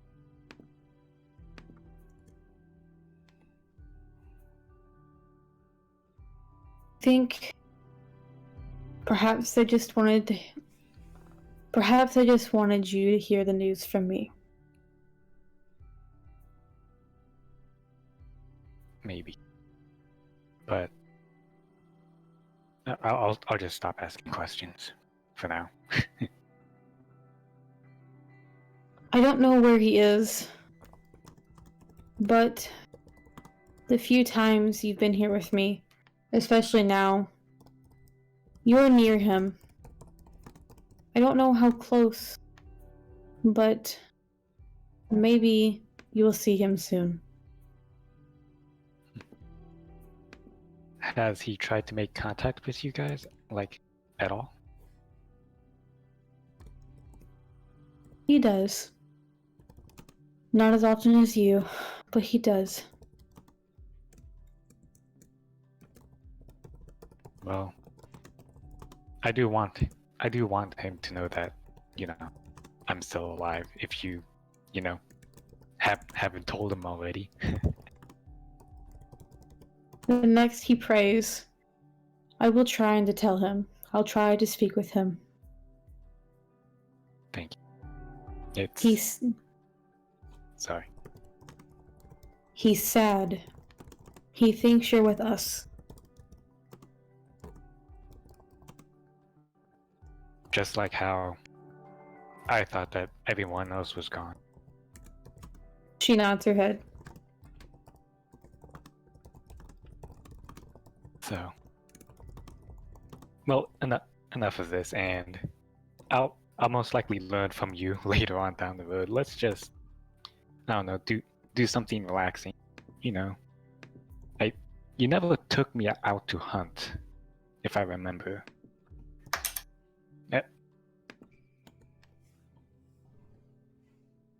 Do you want to hunt now? Maybe if that's okay. Of course. Alright, Burb, I have a question. Yes. Do you want me to come back to you and say that you hunted with your mother? Yeah, that's fine. Okay. Alright. Alina, what are you doing? Oh, fuck. Well, probably, after disappearing into the woods, probably just gonna sit down against a tree, kind of just maybe pull out a blanket from her backpack. Kind of just just kind of wrap it over her shoulders. And just kind of put her head against the tree. Just thinking about what she saw, what happened, and just pulling up her knees to her chest. Kind of wrapping her arms around her knees. And just putting her head down. And just crying.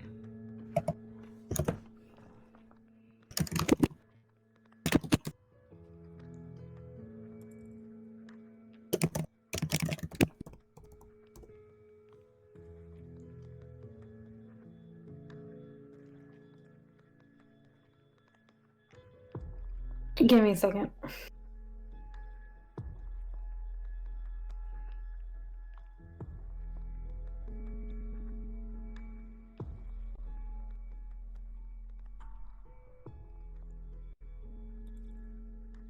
Oh shit, we got time to free talk, guys. Let's quickly overrule the DM.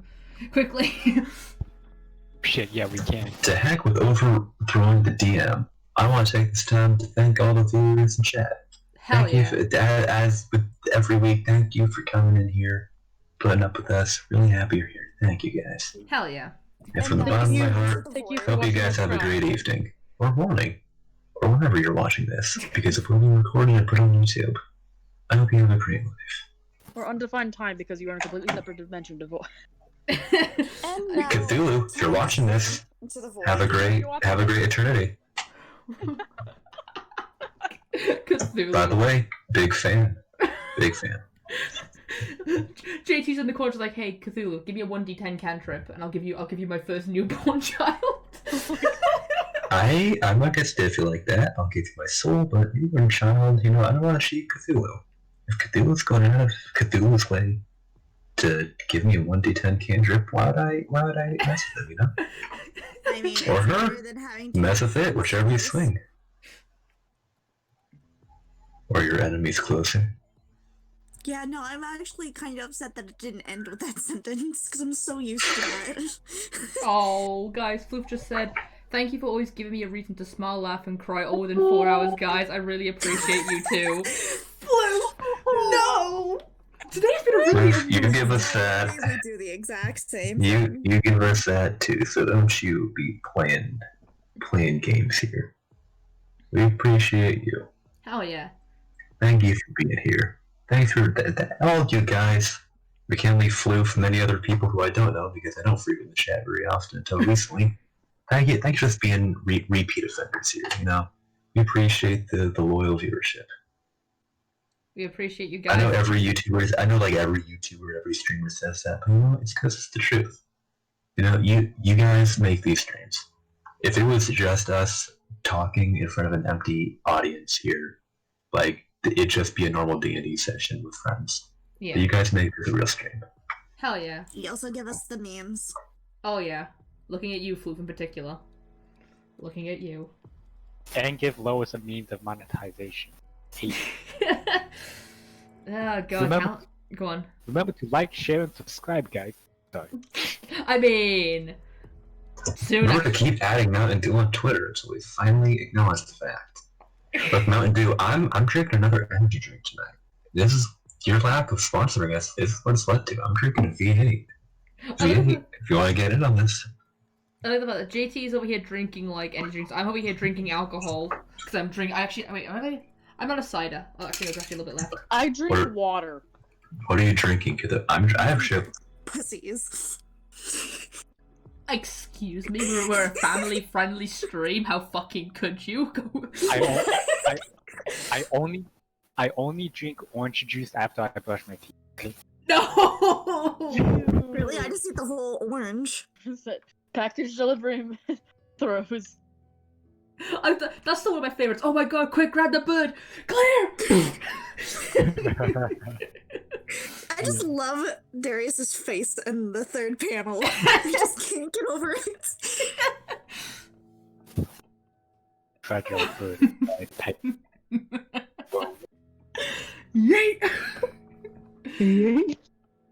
Wait, where is it? It's in my gift somewhere. You guys know exactly what I'm looking Oh for. man. I don't know. I might already be getting to it. No, I'm gonna beat you. I'm gonna fucking beat you. You say as I do it first. No, you will not. I will not yield on this matter. I will get there first. Where the This fuck? is taking forever to load. I'm hoping it's the same thing I think I'm talking about, or maybe it's not. Probably not. It doesn't matter No, anyway. you shitter! You beat me! Fuck you! Fuck it, we have it twice now. Oh my god! Not synced up. No. No! The second one Welcome ends. back to Varish. The second one ends, another one begins. So it's like two different Oh, guns. now they're- Well, the second one is slightly faster than the first one. It's different for everybody. Anyway, I will. Also, It's hey, Lois. not even going to the water, it's just going off screen. Hey, Lois. Yes.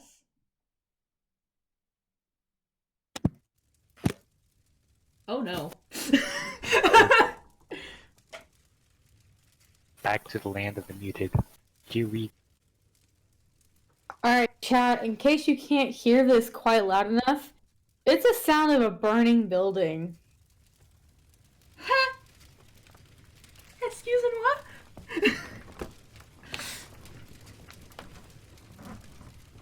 Alright. You find yourself on the ground just crying hard as you can from just everything that you saw tonight and the battle with Adam taking its toll on you mentally, and you mentally just can't take it anymore. And you're just sitting there crying. Hey. Until... Y'all, please stop with the fucking gifts. I can't.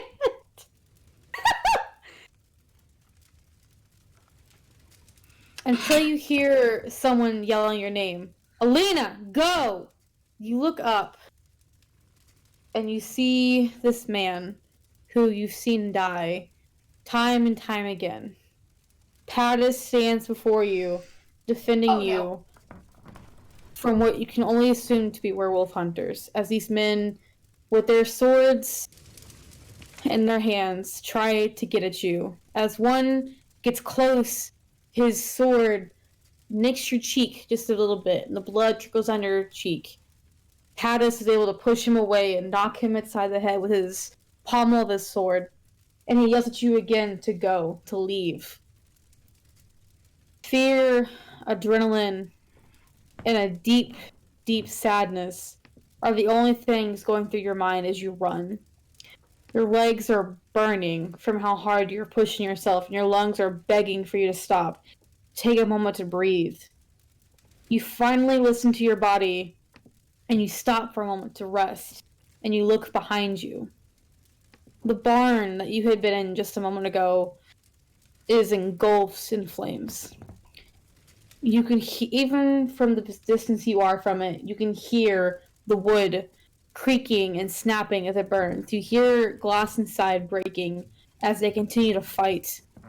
You can see horses running from the building, and you can hear people yelling. You're not sure if it's people in the village or if it's from inside the barn. But you can see people using buckets as they try to put out the fire with what water they have from a nearby well. What are you doing? Well, she's probably just frozen, staring at what she's seeing, the barn burning where she stayed for so long, knowing what's down there, but knowing that she's been told to run. Maybe a part of her wants to go back, but she just stops before closing her eyes, shaking, and turning 180 on her heel, looking back one more time, hoping that maybe he'll appear, freezing for the second before just running again.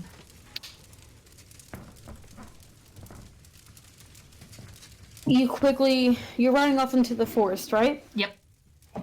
Okay. Give me a second. I'm stuck to the chair. That's a mood. My legs are stuck. Lois, you're hitting your headphones. There we go. Give me a second.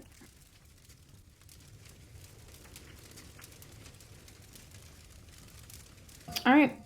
You quickly turn and you run into the forest, leaving the burning building behind you, but it casts a glow on the forest around you, and you look behind your shoulder for a moment, and the forest around you is engulfed in flames as well. You are now running. For a moment you were running because Pat has told you to run. Now you're running from just the sheer wall of fire. Deer, boar, squirrels, and birds pass by you as they attempt to escape the flames in the smoke.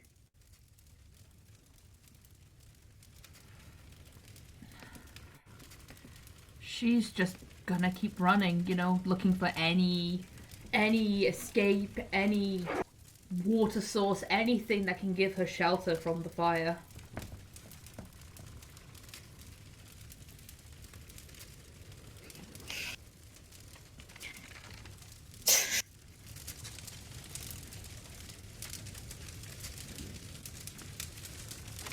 Alright. You run and run, trying to escape this just wall of fire and trying to avoid the animals that are trying to escape it as well. Go ahead and roll me con. Oh, give me just a second. Twitch, please. I don't want to unmute my stream. That would be bad. Just randomly just hear my echo of my own stream. No, thank you. Echo. Is it saving throw con? Yes. Okay. That's a 9. Oh, fuck me. As you run, you try and cover your mouth with just any fabric you have to shield your mouth, your nose, and your eyes from this just black smoke. But you're not able to. It just comes onto you too quickly, and you find yourself choking and coughing on this absolutely horrible, horrible smoke as it just engulfs you. And as you feel the flames lick at your skin, you're suddenly no longer in a forest engulfed with fire. Your eyes open, and instead, you are 30 feet underwater. Hoot is in the water next to you to your right. You see him floating there. His eyes are open, but you can see he is not alive. Bowie is above you, and you see her fighting. From where you are, you can only assume this to be the zombies from before. And fear engulfs you as for a moment you think that maybe you're still in the water. Maybe that fight is still going on and they haven't gotten you out yet. What are you doing? Well, seeing that Bowie's still up there, but seeing that there's Kenneth... Not Bowie, Brooke. Seeing that Kenneth's in the water, dead as far as she can see, but knowing the fact that, maybe there's still a chance, she's gonna swim and grab him and attempt to drag him to the surface.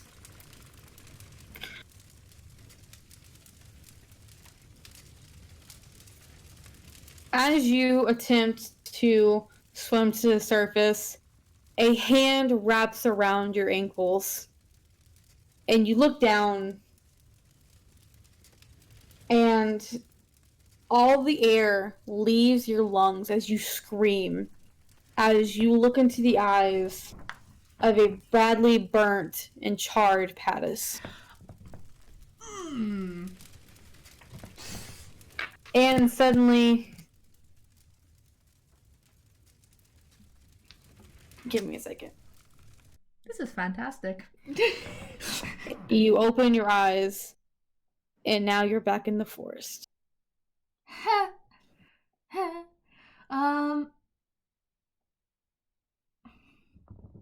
Well, she's gonna just dart up, probably still maybe even scream from the scream that left her in the, down in the water. Oh yeah. You come to, you weren't sleeping, but you weren't really awake. Kind of like daydreaming. Yeah. Oh god, that's me in a nutshell. I just intently daydream. Same, yeah, so... all the time.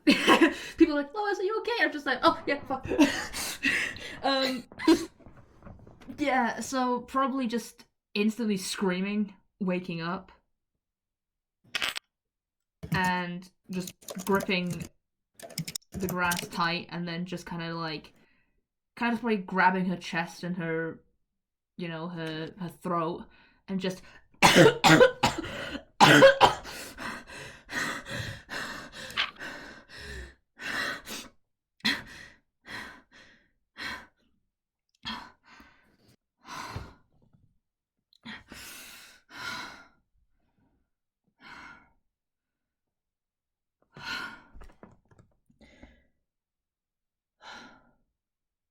by the gods, why? Why? Why does this keep happening?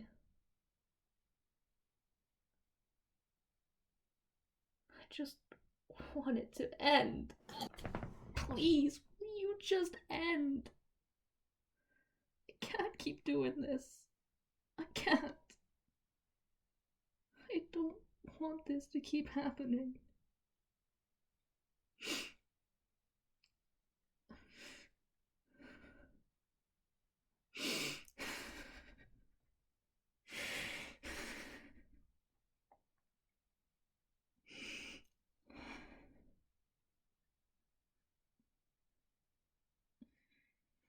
Alright.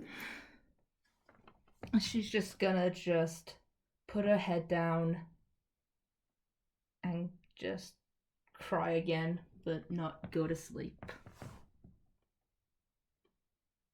Alright. Eventually, well, I can before I do that. Darius, did you ever go to sleep, or are you still crying?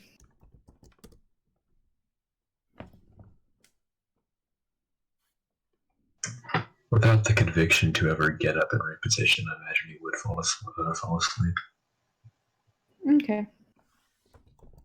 Eventually, the sun rises, and everyone, you find yourself in a new day.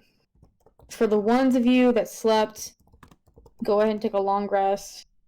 For the ones that did not, aka Lena, take a point of exhaustion. Woo! Also, Hoot is still asleep. Bowie, you wake up the next morning, and you feel the lingering scent. You smell the lingering scent of your mother, and you can still feel her arms around you as she gave you one last hug before the two of you departed.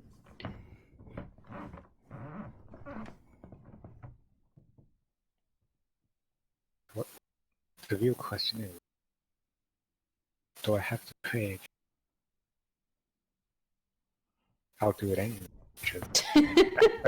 I'll do it anyway. But yeah, the moment she wakes up, she's gonna perform her morning rituals even though she just met her mother and stuff. Like, in the middle of the street, like, she doesn't care. Alright. We'll go with Brooke. I woke up in a cold sweat, right? Yep. Yep, you are now awake. You woke up, you are shaking, you're covered in a cold sweat, and you feel like you're gonna be sick. I bring my knees close to my chest and start crying. Just, I'm sorry. I didn't mean it. Please. Please.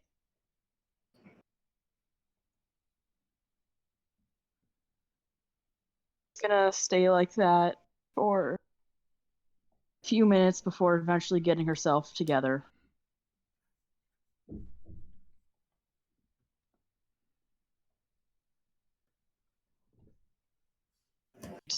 Once she does so, she's gonna go downstairs.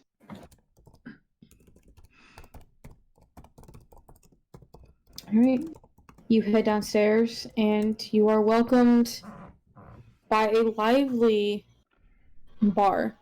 People in the bar are smiling and laughing. They're celebrating your victory from last night. And upon seeing you, many of them cheer, and a few thank you for helping the town. The barkeeper who has originally snapped at you in the party smiles at you and gives you a thankful nod. I nod back.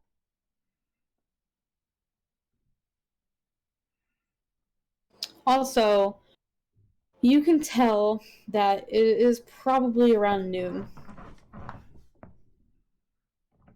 Yes.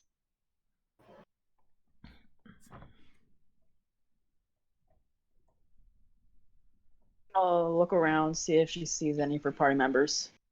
No. You don't see any of them, and you know that none of them were in the room with you.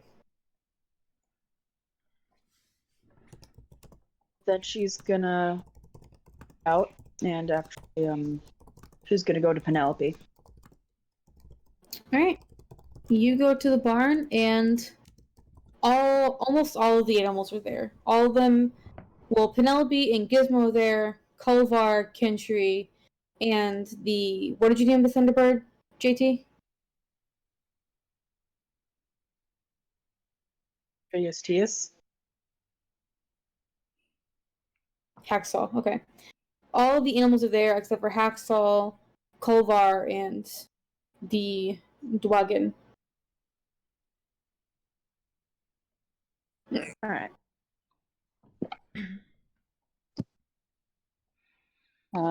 Going over to Penelope, I'm gonna when was the last time it looks like she's been fed, or is she like still munching on something? You come outside, and she is munching on a steak. Hmm. Or what looks to be the rest of a steak. There appears to be some bone that is around her. There's not any blood, so she didn't kill anything or take anyone's livestock. Probably someone gave her something that they didn't want, but you can tell that she's been fed and she's currently eating. I'm gonna wait for her to finish up, or until she seems satisfied enough, and go over and start kind of brushing her fur. Okay.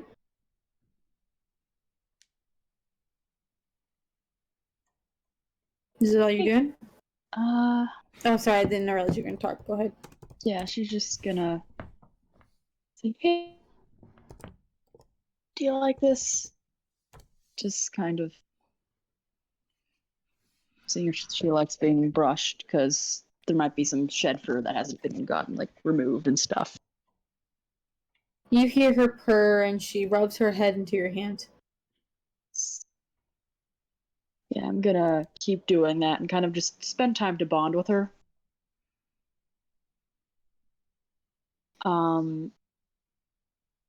Of trying to calm herself down for a good while. Yeah, she's gonna spend a while doing that. Do you want me to head to somebody else? I don't want to take up too much time, so that'd probably be a good idea. Is everyone else okay with that? Yeah. All right. Alright. Darius. Eventually, you end up crying yourself to sleep at some point in the night, and you wake up and find yourself still in the forest where you were the night before, and realize that you are not alone. And Hacksaw has, at some point in the night, found you and is cuddled up next to you.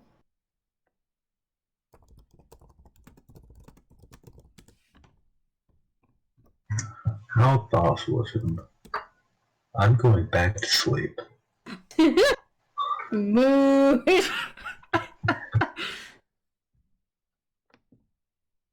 You're not gonna do anything? You're just gonna go back to sleep?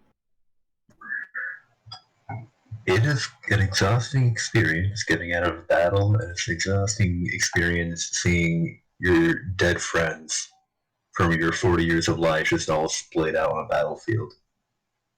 So he's going What are you back to talking sleep. about? It's a typical Tuesday.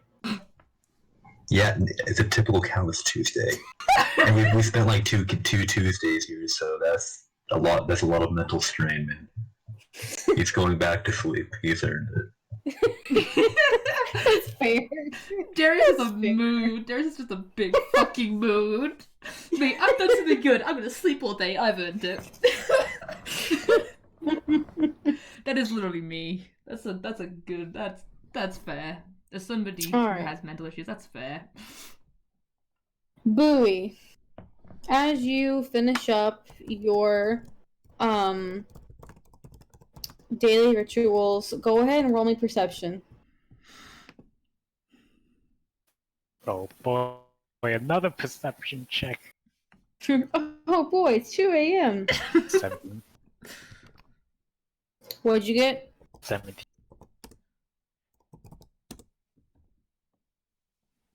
Alright, you finish your morning ritual, and you, because of your your well rest from the night before, you look around, stretching a bit as you stand up, and you spot something that's not unusual to you anymore, but maybe some other people would find it unusual if they spotted it. But you see Hoot on the roof,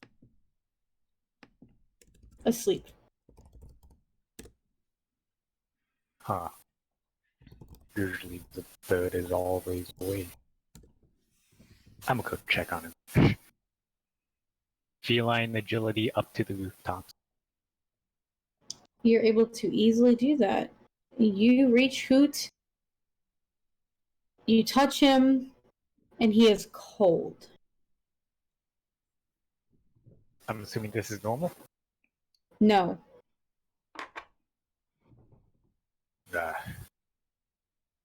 He's Come on. not dead, Okay. but he's just really, really cold to the touch. Okay, so Booey's going to take off her attire and her freaking burnt scarf and just gonna wrap it around the bird and just be like, come on, man. Even though you're immortal, you gotta take care of it. And You she's realize that come you back. slept out in the elements last night as well. It was not a cold night.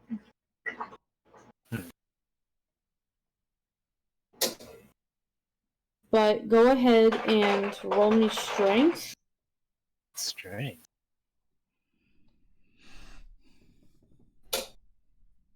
That's a 5. You try and shake him awake, but it doesn't really do anything. I'm very tempted to cast Guiding Bolt, but that's a bad idea.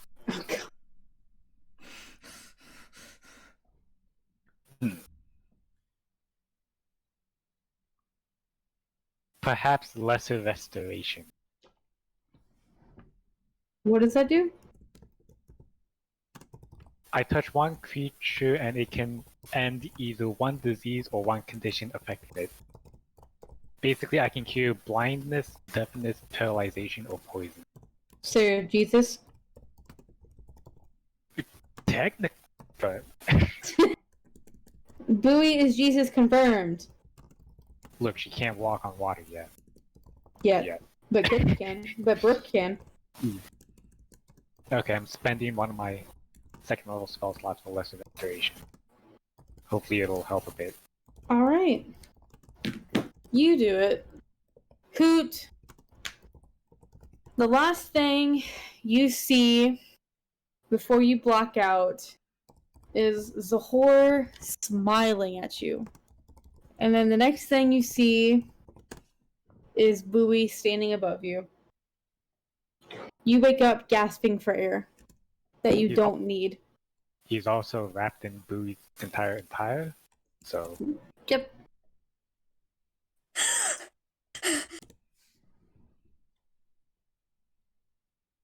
yeah, right there.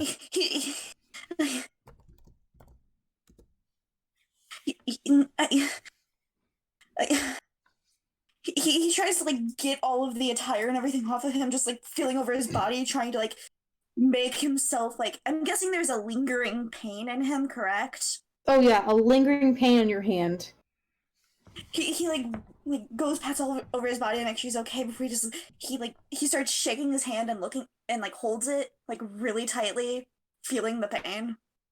Oh, And he's like not able to say it. you look at your hand. That mark is still there. Bowie, go ahead and roll a perception to see if you would see it. 24. You see the mark. Whoa, where'd you get this? And Bowie's going to cast Enhanced Ability, her second level spell slot, because, yeah, there's endurance. He has advantage on Constitution checks and have 2d6 temporary hit. Hopefully that'll, numb the pain rather than just use heals.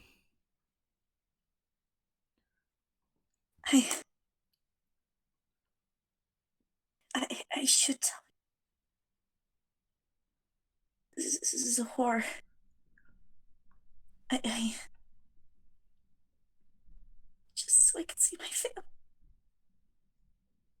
She said something about a whore. Speak up. Tala here?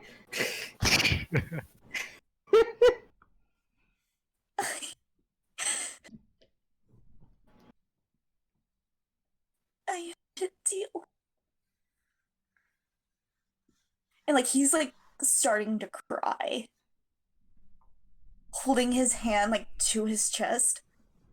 I think they put you in danger. I just wanted to see my.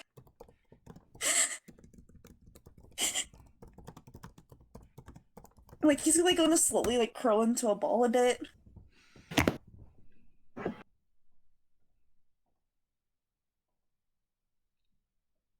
Shit, why is Bowie has to be in this social situation? Fuck. I don't know what to say, and I think I don't know what that symbol on the arm is, but... Go ahead and roll me. Religion. Yeah, religion. That's a 13.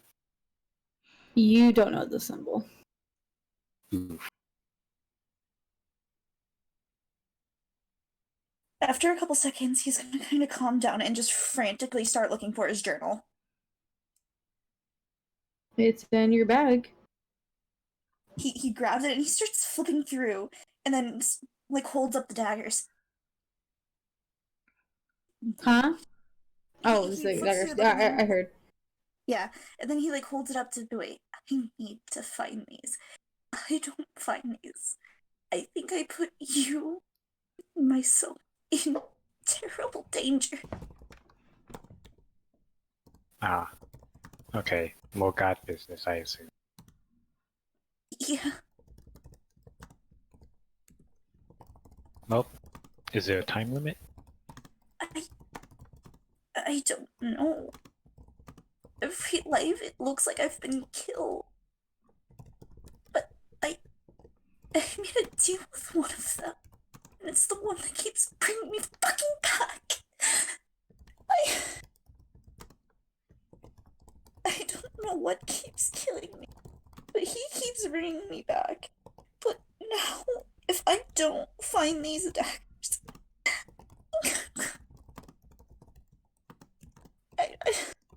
all I can say is the fire looks like it's ran by souls. I don't want to be one of them.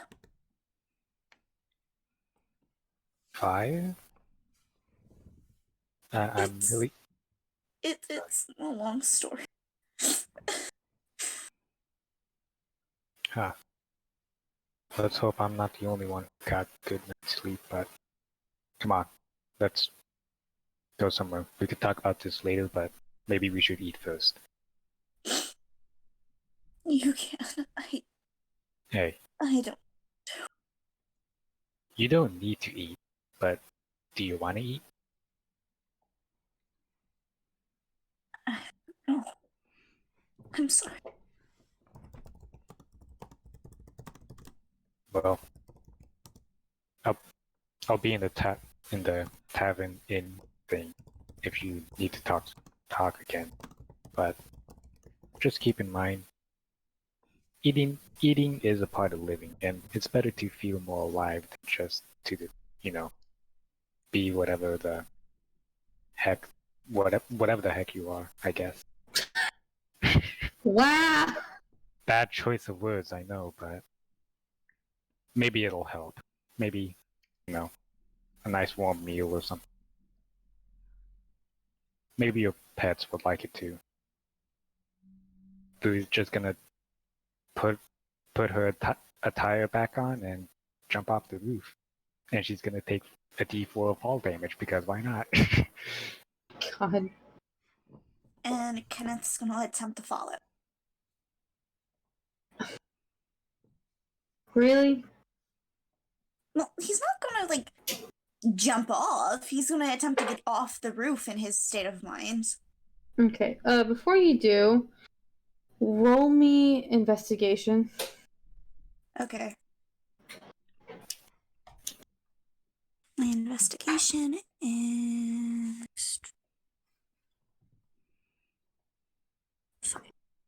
all of the +5s today.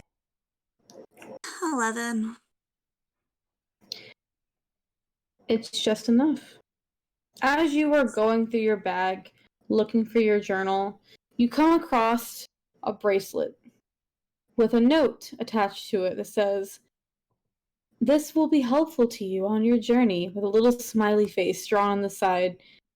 There's no name signed onto it, but you can only assume that it's from Zahor. He shakingly grabs it and looks at it before just holding it in, attempting to follow Bowie, not wanting to be alone. You touch it? I mean, if he was looking through his bag anyway, he was gonna brush against it anyway. Today's fun, guys. Today's been fun. Oh gee. Oh fuck. Oh. All right. Remember, Kenneth's not the smart one. You. JT, I swear to God. You hold this bracelet in your hand and you watch in horror, fascination, you're not really sure which, as it glows a soft jade green and it slithers up your arm. And now you have a green snake arm bracelet thing wrapped around you. And Darius has the other. Yeah, I know, right? What a coincidence! Who's gonna get the third? I don't know. I'm gonna DM you the stats for it. Fear. Also, Darius is... Okay, yeah. Alright. You would have done this, and then you would be able to follow Bowie carefully off the roof.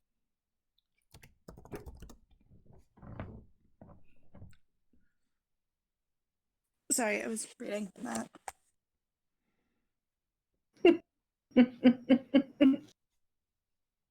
After all that just happened, he's just gonna look even more distraught. And he's gonna follow Bowie, but like a couple steps behind, just staring at the bracelet now, attempting to take it off, being like, I'm done with this shit! Yeah, it's not budging. It's not coming off. Well, he's still going to attempt it.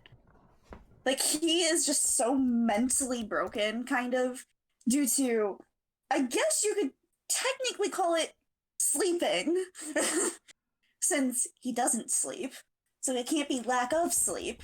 It was basically a forced coma. Yeah.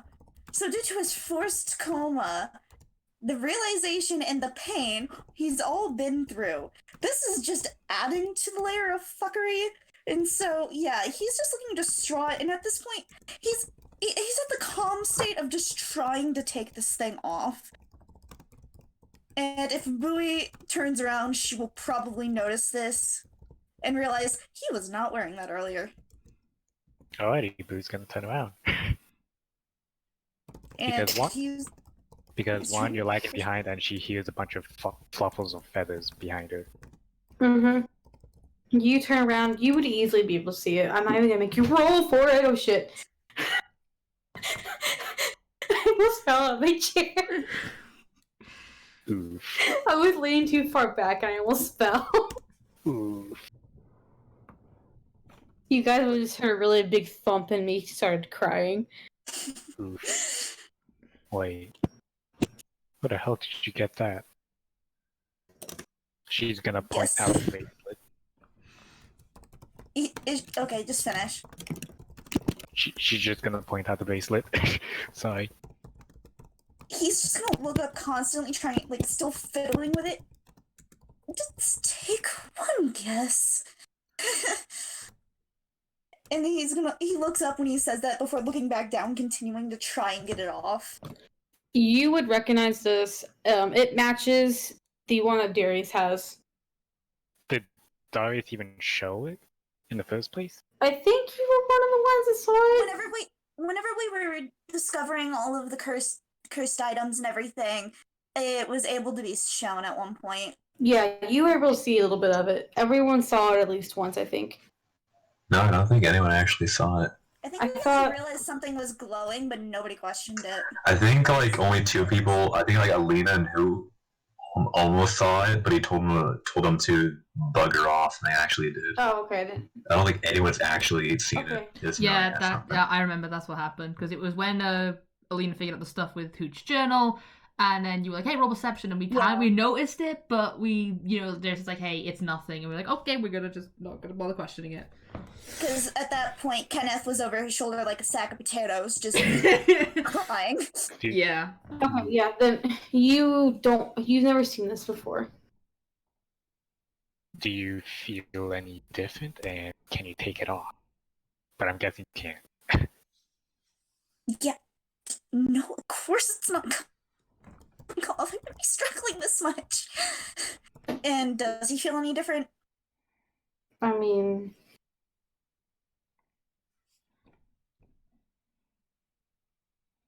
no. Okay. So yeah, he's gonna be like, of course I can't take it off. I wouldn't be struggling this much. And no, I don't. I just got a stupid letter with a smiley face. This is why my kind does not believe in God. I didn't either for the longest time until they started messing with my fucking life. So, I wish I could have not believed. Fuck did I make that? Like, his crying and sadness is slowly turning to anger as it's happening.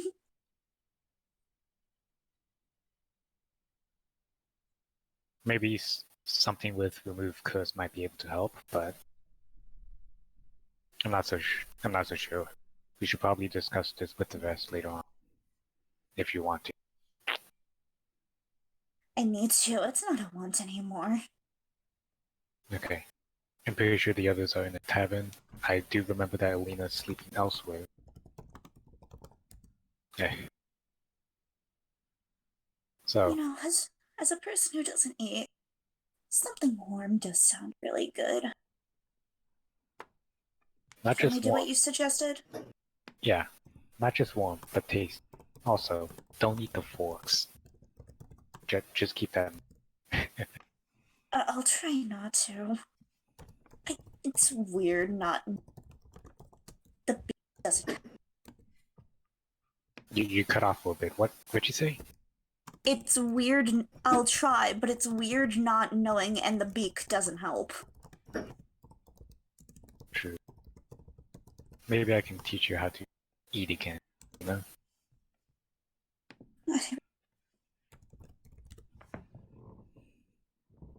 And he's like just gonna like move closer to her. His like claw is still trying to claw at the snake as like a way to fiddle with it, because he's just trying to calm down. Meanwhile, in the back of his mind, he's just thinking, "Keep friends close, or pelts at fish tank," and like it's just echoing through his mind. Hey, Justin. Hey, what? Roll me con. No, jeez. Or actually, not con, wisdom. Hey, Sandy. My dog just went into. Doggo. Is Save or plus. So when rolling for wisdom, I just do the number that's on the top that's under wisdom, correct? Mm-hmm. Okay, I just wanted to double check. Why does add +2?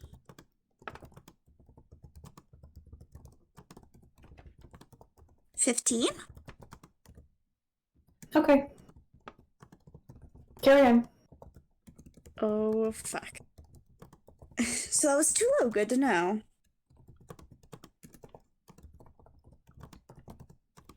It was what? I said, okay, that was too low. Good to know. No. Oh, okay. Or maybe. Who knows? You don't. That's my point.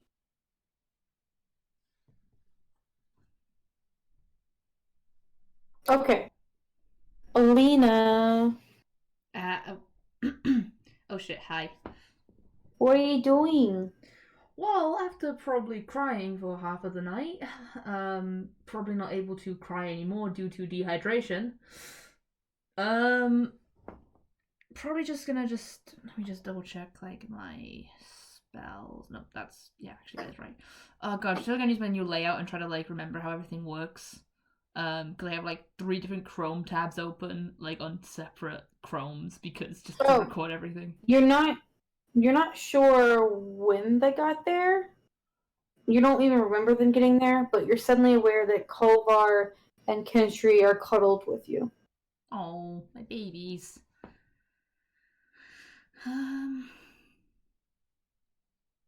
She's probably just like kind of like stand up, but not really wanting to head back into town right now after what she saw and seeing the fact that she probably looks like absolute shit from not sleeping throughout all the night and crying. You know, raw red eyes, probably got that sore throat going on. You know, just the everyday average stuff for a leaner at this rate. Pretty like, much. she's probably just gonna, you know, kind of calmly wake up her pets. You know, and just go for a walk. You know, heading deeper into the woods to just be away from everything, even if it's just for an hour or so. Okay.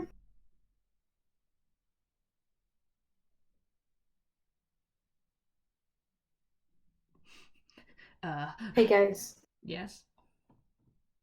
this is where we're gonna end the session. You fricker. Wait, really? Wow. That's a short session. Wow. Yeah. Very short. Any reason as to why?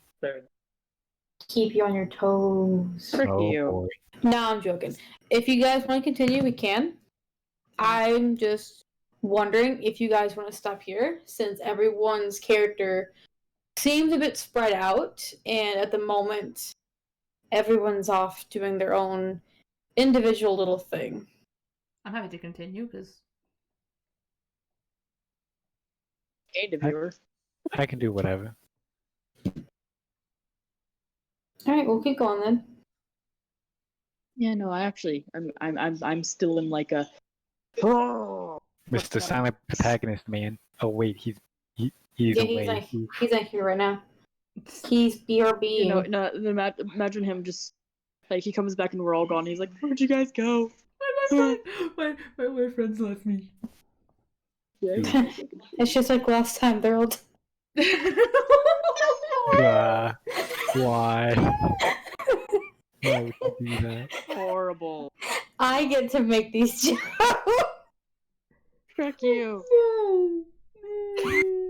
And nobody knows what happened in each other's dreams. I mean, you could say it's a sick burn. No, fuck you. Didn't. You motherfucker. She's already traumatized enough. Good God, give the girl a fucking break. What are you talking about? What did Flip? Peach, What? no. No. What's wrong? I didn't do Everything. anything. There's an echo. Hello? Oh, fuck, it's probably from me, isn't it? Give me a second. I'm gonna Sure. commit war crimes. It's not like I drowned anybody. Fuck off. Oh god, both Brooke and Alina had drowning in their fucking thing as well. Good god. They're just like, hey, did you have drowning? Hey, same here. That is the side of burning? No. Woo! And then there's Bowie. Yeah. Yeah, but we had a nice. Peach, I'm going to shiv you worse than Kenneth was in this past lives for making those jokes. Fuck you. You know, I think we tell who Peach's favorite is because she's giving all the nice joke. Only joking, only joking. Well, I mean, the only reason Bowie didn't get mentally fucked as well is because she knew they were all illusions because of her mother. Yeah. Like, everyone else knew they were illusions as well, but at the same time, it hit them more effectively than the others because she knows that her family does not hold anything against her because she gets to speak to them. No one else does. yep. And then the one time Brooke got hit, that was the only time. Frickin' ah. I just love that. It's just like, how much pain do you want to cause to your players tonight? Yes. Yeah, I've been writing. Realized I was muted. I have been writing since I woke up this morning at 9 o'clock. Yes. Heck. Okay.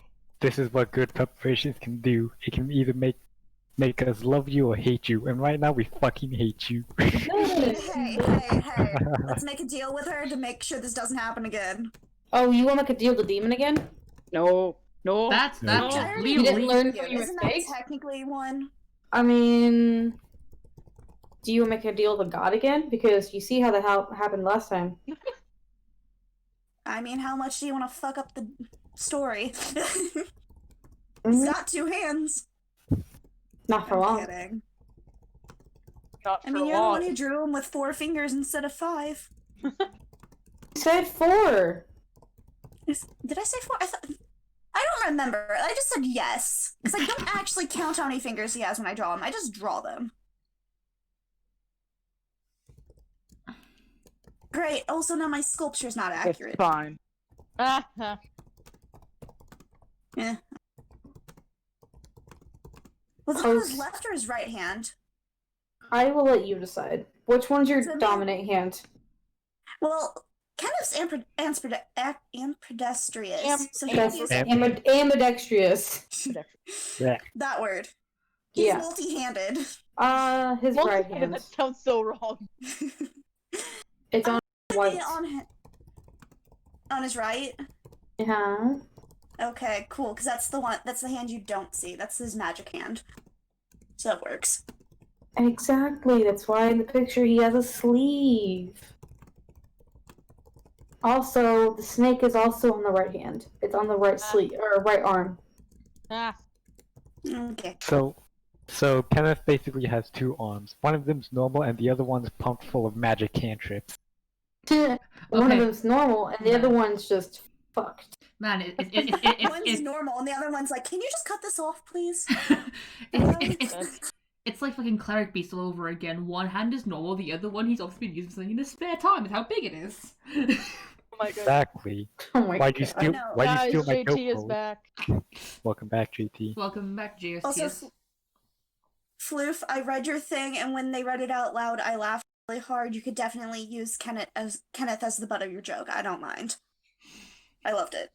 Also- JT, do you want to continue or?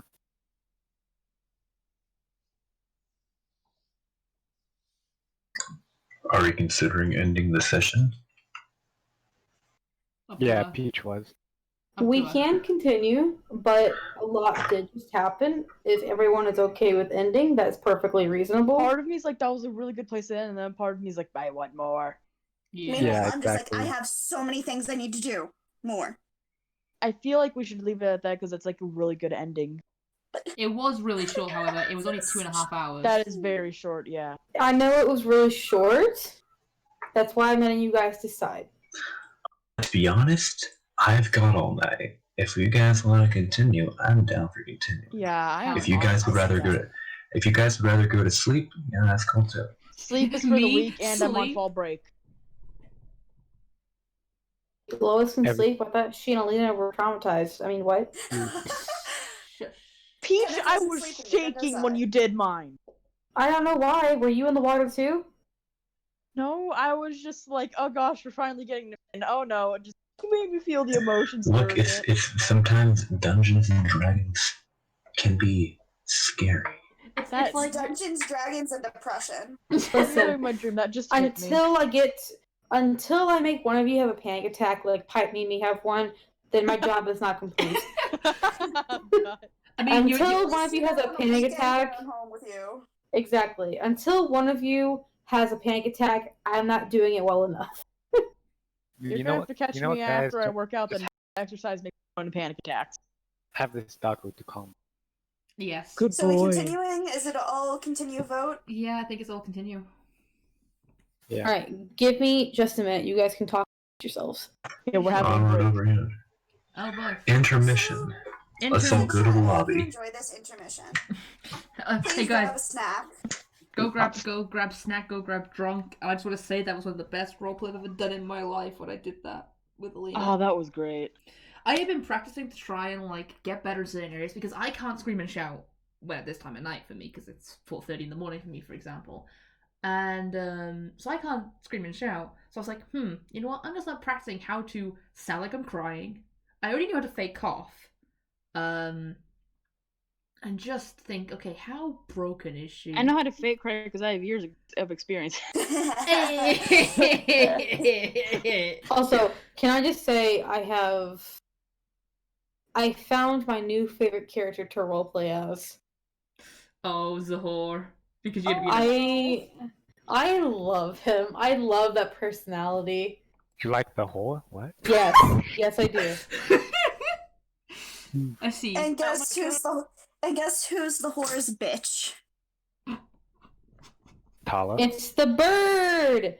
It's the bird. It's the poultry. It's the chicken. I guess you could say it's the poultry. I'm gonna fucking kill you. Sorry, I just dropped some. Wait, Peach. Did the one thing with his eyes happen or no? I want her to repent for her sin. See the gun cocking in the background. Okay, I yeah. mean, he's been trying to repent. Also, Bowie would have noticed that one of Kenneth's eyes is a different color now. Hey, welcome to the Heterochromia again. I will be your guide. Heterochromia haircut. It's bright. It's, you know how when crows are young, when their eyes are blue? Yeah. It's basically that, but not that shade. Think of someone with really bright blue eyes, like a human who has really bright blue eyes. One of his eyes is that color. Huh. And the other one's practically black. The Is other it a one's dark blue or a dark brown? I'm still trying to figure out. yeah. It's The other practically one black. is his normal eye color that he's had. Practically black eyes gang. Heterochromia gang. Bowie's gonna withhold this information for now because he's already panicked enough as is. I mean, that would be Excusing interesting to see herself with which petting other her one cat. points it out first.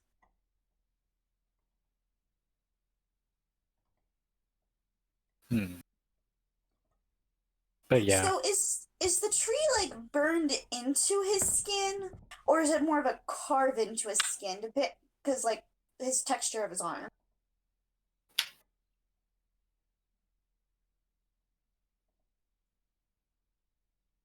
We will never know. I think Peach is AFK a second, so give her some time. I don't know. Also, can I just say, I know this So sounds anyway, stream. How are you liking? Sorry. Yeah, you're fine. You can go on. Oh no, I was just asking stream how they're liking the episode or the session. I think Flo summed it up with emotions. Yes. Like, I know it sounds weird, but I want to say how fucking happy I was that Sylvanas mentioned Alina, because I was DMing, I was actually talking with Burb, and I was DMing JT as well about this stuff. I thought I'm really happy that Alina's religion actually means something, because fighters, the class, don't really require religion at all. Like, that's not them. Like, I don't really make religious characters unless if they're clerics or paladins. Maybe, unless if they're maybe, I don't know, if I play something like Divine Soul Sorcerer or Celestial Warlock as well, then maybe.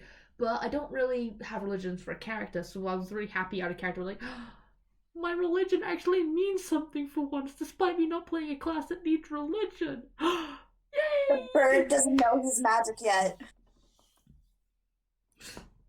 Oh, that's gonna be fun. Accidentally points to somebody trying to explain something and then they just die.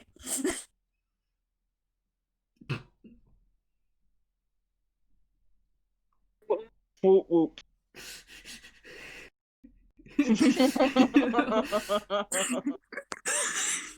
To be honest, I've had that happen at 3 a.m. before. It was weird. It was an English professor too, so it was accurate. You know, as a kid, sometimes I just like walk into my parents' room and watch them sleep. They said they'd wake up and it'd be very frightening. Okay then. Like many times, I don't remember most of the cases. I think it was just sleepwalking I think because one time I woke up in the middle of the night, went into my parents' room with like a blanket, and just slept on the floor. Anyway, JT, continue. well, they kept saying whenever I sleepwalk, I go into the room and I mumble, I'm looking for the radio. And they don't have a radio in the room, so they don't know why I'm in there. So it sort of pushed me back into bed and I go to sleep. But I clearly remember many times I've I guess I've forgotten where I was. Like in the middle of the night, I sort of stood at the entrance of their hallway, like looking back and forth to my room, and there's thinking, I don't know where I am. I want to go ask them where I am, but I don't know if I should. It's too late for that. I shouldn't be awake. But I need help. I can't go back to sleep. And it was like that for like 30 minutes, and it was a bad night, man. Oh you guys like Fruit Loops? Because I like Fruit Loops. You sound like you like fruit something you shoved into your mouth when it sounds like it. Also, one time I walked into the room at like midnight and woke them up and begged them to kill me, so that must have been a fun time for them. We have JT having a midlife crisis. Meanwhile, you have Kit. You guys like Fruit Loops? I'm sorry, but I used to love Fruit Loops, not because they taste good, because I like Toucan Sam. I thought he was funny. like, I'm sorry, but just the thought of you, JT, being really young, just going to bed, going, kill me. I'm just imagining a really small JT and in the deepest voice, like deepest, most monotone voice ever. Kill me. I'm sorry, what? I was focusing on munching on Fruit Loops. One time I went to when I was like 8 or something, I went to my parents' room at night, woke them up and begged them to kill me. What the frick? I don't know. Like, I had just like a really horrific nightmare that left me like completely shaken upon waking up. I was like, I can't go on living like this. So I went over to the room and told them to kill me. That is... Wow. Okay. You know, as you do. I think JT wins the points for able to make the most depressing jokes, because if he did that in real life, he definitely wins. I'm not joking. Like that. I'm not joking at all. Every story I've told thus far is completely true. Just like the frick. Fear. My voice is So getting anyway, too high stream. pitched for my mic to pick up on my voice. Well, we lost a Stream. couple people Also, like, there's listening, stories so- about creepy things you did to your parents as a kid. I'm trying to think what I did to my parents that I really freaked them out when I was a kid. Because I wasn't really that much of a scary kid. Like, I didn't really do things that freaked out my parents because I was too much of a goody two-shoes.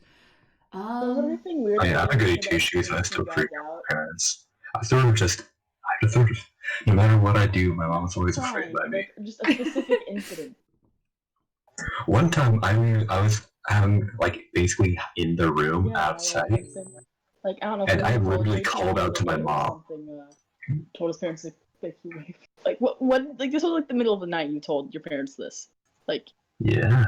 yeah, like woke up in the middle of the night and walked over to his parents and told him to kill him. And it's like what the something like that levels of just.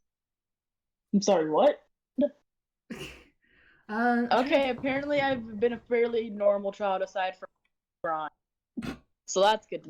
I'm trying to think. Like, I guess, like, I have the tendency to, like, scare my mother sometimes, like you, JT. So I've managed to do that a few times where I'm just like, hi. And she's like, what the fuck? I'm like, how? I wasn't walking. Apparently I walk silently sometimes. And it's just like, I just scare her sometimes. You brought the dead silence perk. You can't help it. I know. You're playing blackouts too. Enough time to actually make some proper food. So, one time when I was little, Oh my gosh. it was an early morning. It was almost time for me to get up for school. And I was usually the first one that my mom got up because I was the oldest one, so I was the one that had to get ready first. But it was still like an hour until I had to get up, right? I woke up because I had to use the bathroom. My mother was in the kitchen doing something. And to get to the bathroom, I had to walk past her. Like, close enough to her I could touch her. This woman, not only did she not hear me walk through the kitchen and past her, she also didn't hear me use the bathroom, which is directly next to the kitchen. And she didn't realize I was awake until I was walking back behind her to go to the bedroom. And I scared the fuck out of her because I tripped over something. One day I got up. That's because I actually was It's her fault for asleep. being weak. And One not day hearing I you got up, coming. and for some reason, I was like half asleep, being like, I really need to brush my hair because it just felt like it was really knotted, and I just couldn't sleep like that. But I was half asleep, so I got up and I walked to the living room because I left my hairbrush in there the day before, and my mom was in the spare room that's right next to the living room, like coming out with a coffee pot because it was my old one from college, and. She looks at me, I look at her. She didn't really register I was there until I walked past her, and I swear the fear in her eyes was hysterical. As I like tiredly went over, grabbed my hairbrush, turned around, and went back to my room as if that action did not happen at all. For me, this is worse because I know your mom. It Well, was a weird story. Stacey, I was muted when you told your story. I almost pissed myself. So does my mom all the time. She like walks in on me just existing silently. Even when I call out to her to say, "Hey, I'm back Guys, here. Don't freak so- out," she's still surprised. Guys, you know that it's time to collect our debt photo that I have? Oh yeah. So my photos from my iPad has somehow made it come to my mom's new phone, and she just got them all and just saw that.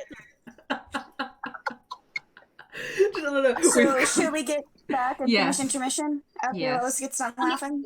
I need another soda. I need one more God, BRB moment that I'm ready to come back from intermission. All right. Oh my god. I'm still looking at things that I did as a kid. Like, I really didn't do a whole lot as a kid. Like, Oh, that wasn't as a kid. That was literally like 2 months no, ago. but like even now, like the most I do is just scaring my mother because I just walk in on her like, and I'm just too quiet. She doesn't hear me. I mean, it wasn't really a thing I did to scare, but it was the thing I used to do as a kid.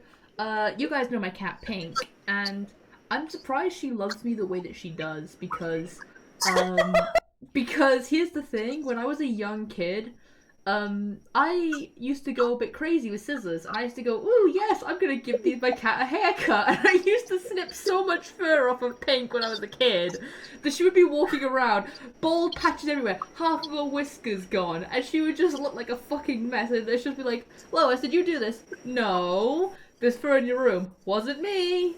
No, it was you. No, it wasn't. It must have been Jake. He was like, "Where's my done it?" No, it was you. Like, I would be the best and worst at a fucking hearing. It's just like, Lois, did you do this crime? No. You were found at the murder scene. Wasn't me. Like, I was terrible See, when for stream it. is over, I have the perfect story to say with that. That involves an empty box of soda and a sandwich. Okay then. So, did I ever tell you guys the story of how I saved my family's life? No. So, my house I grew up in as a child, is fucking haunted. Okay? It's fucking haunted. I swear to God, there's a poltergeist there. That house needs to burn or something. One night, I wake up because I had to use the bathroom, and the stove. We had cooked that night before we went to bed, but my mom turned the oven off. I know she did because I watched her do it. And I wake up. This house is fine. I go into the bathroom. I come out, and there's smoke everywhere. I woke up my mom and dad and made them get everyone else up because they didn't believe me there was smoke in the house. We get downstairs and the entire bottom floor is just full of smoke. And we get outside and the fire department arrives and they said, yeah, if you guys hadn't have woken up, you guys probably would have died from inhaling too much smoke. Oh. So there's a fucking poltergeist in that house to try to kill us numerous times. Because another time I woke up, I walked to the kitchen to use the bathroom, and the fucking pots and pans decided to float in the air. That house is haunted. I refuse to go back. So anyway, Wow. intermission done. Let's get going because we spent like 20 minutes just talking. No, because Kit just left. Seriously? Yep.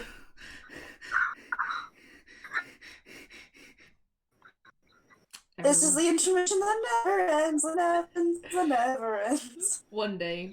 We've been in this intermission for like 25 minutes now. I might just like go and like, I think I can just edit like this. I might edit some of this out just because it's just so long. Okay. We'll pick up with Hoot and Bowie. Guys have arrived back at the inn. Actually, as you walk back to the inn, I think you would have passed by the barn, right? So, guess who you see that you can't interact with because she's not here?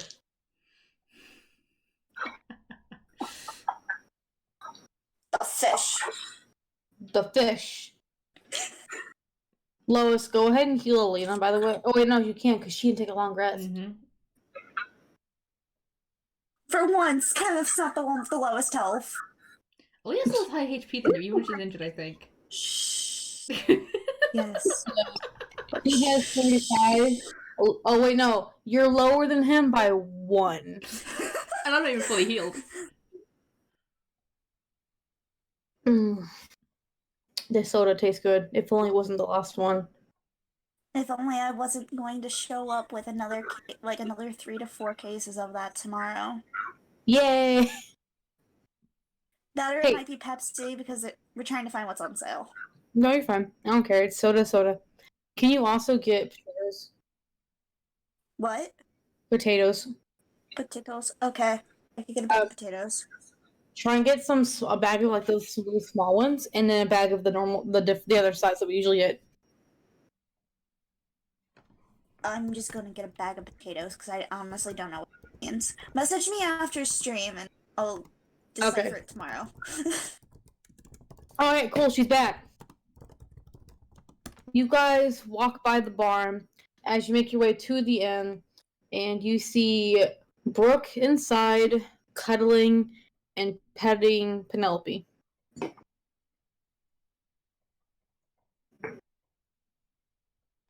I feel at this point, Kenneth's feathers would have been ruffled and actually kind of poofed up due to everything that's happening. Oh yeah, you're very poofy right now. Clear. Give me a bird! Claire! That's how you make fried chicken. Oh my god.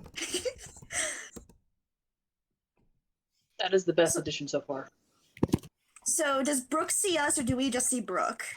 Are you ready to cream? I've got some decent perception. Brooke, roll perception. Excuse me. That is a 22. You see Bowie and Hoot walk by the barn.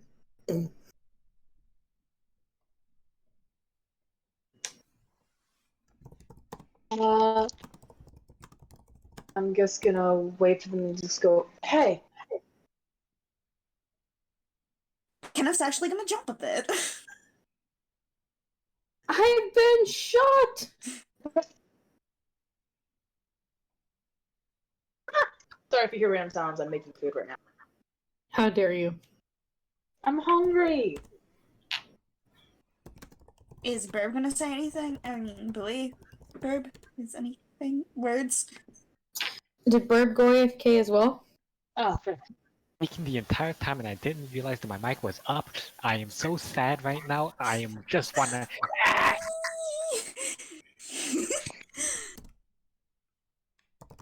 So, yes.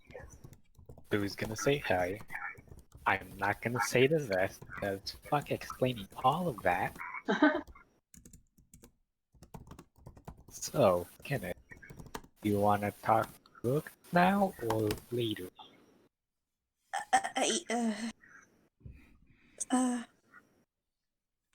Brooke, how mentally stable are you right now? 'Cause I have a lot to say. On a scale of 1 to 10, let's see here. This morning, I'm gonna say a solid 3. Right now, maybe a 7. -8. Okay, yeah, that knows. Yeah, I need to talk to everybody. Well, let's find everyone first. Get you something to eat. Make sure that you're at a peace of mind. That would be nice. Righty. Look, wanna join us? Yeah, sure. He's still scratching at the snake on his arm. Okay. Brooke's not gonna pay too much attention to it because she's like, eh. Wait, no, the snake? No, never mind. She's gonna be like, she's gonna look at it and kind of just go, he'll probably accept that. And she's gonna pet Penelope one last time, then I guess kind of go walk up to them a little bit more and go, I'm gonna go find Alina. Meet up in the inn. Alrighty. Oh. Alright. Be quick. I was told you guys close. And like he's gonna look at her as he says that, but like quickly look down at the ground. Alright.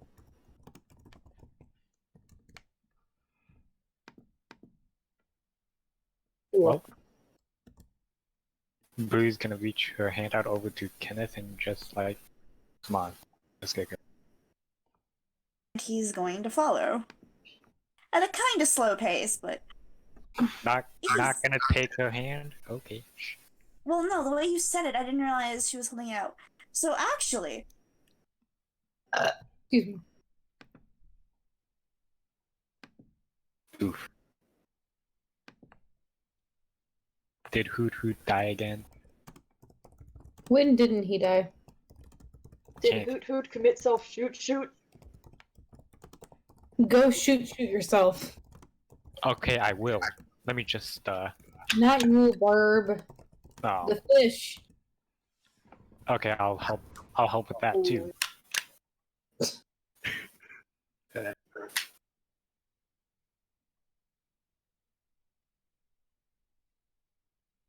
Yeah, I can't hear Justin at all. Justin, if you're talking, you can't. There you go. Hello?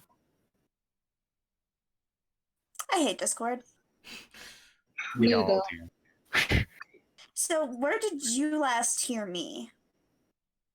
So in that case, and then just cut off. The hand holding part. Okay, so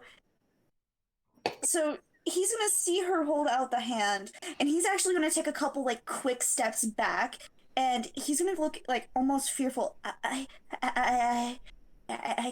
can't take that.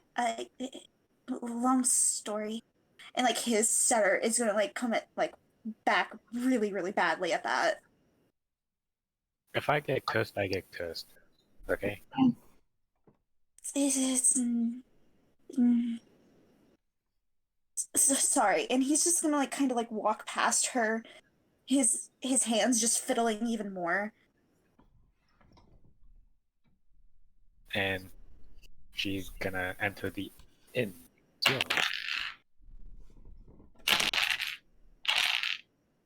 I hear a shit ton of click clack. Why? No, I had a dice tower built and it fell over. How dare you? I nudged it and it fell. How dare you? Yeah, that's what happens when you nudge a dice tower. I didn't do it on purpose. So, are we gonna continue with Bowie and Kenneth? Or are we gonna have change of scenery? Where's Brooke? Brooke's looking for Alina. Good luck. Just that you, Brooke knows Alina well enough. But you also get Roll that. That one. That one. Wait, what'd you that say? one. Roll perception. Percolation. That Three, one. three, That three, one. three. 69. Wait. 15, bitches.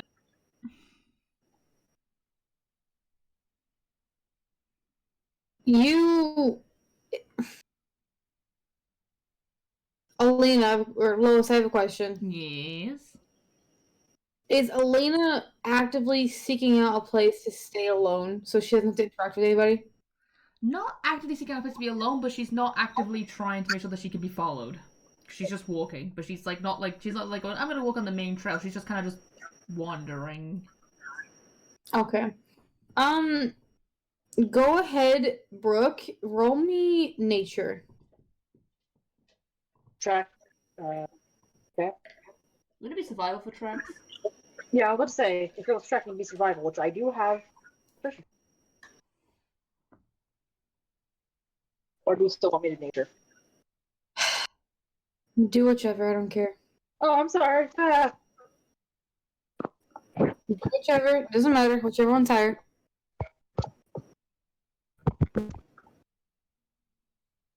At the 12.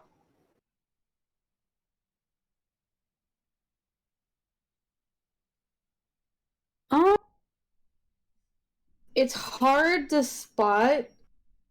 Really hard, but after a bit of looking, you are able to see some tracks. You're not sure if they're from Kolvar or some other, maybe a wild dog or a wolf. You're not entirely sure.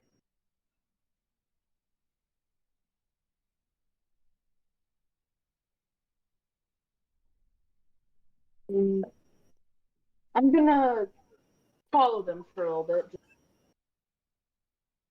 Okay. Alina, what are you doing? Probably just calmly walking, just trying to forget what she saw, trying to make sure that whatever she's, just trying to,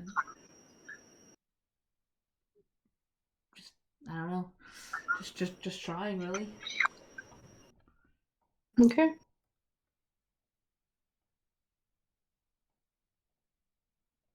Brooke, Yes. you have been walking for, let's say, 15 minutes. By now, I would say that you have spotted what appears to be humanoid tracks, like footprints, but it's like their shoe print. Go ahead and roll a perception.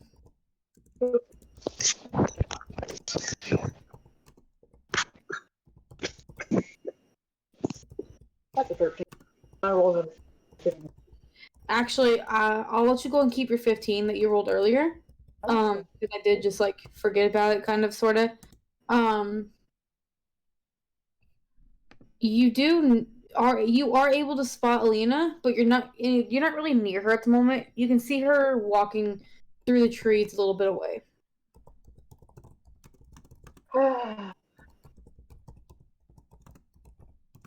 Brooke's gonna say it kind of loud enough to hear, but not like hopefully startle her. Alina. She's probably gonna hear that. She's just gonna just like turn back, but she's not really gonna just have. She's not gonna like say anything. She's not gonna wave. She's just gonna just turn back and kind of look at you with a very just tired, almost dead expression. Oh. Brooke's gonna obviously notice that. We I guess we're having a group meeting.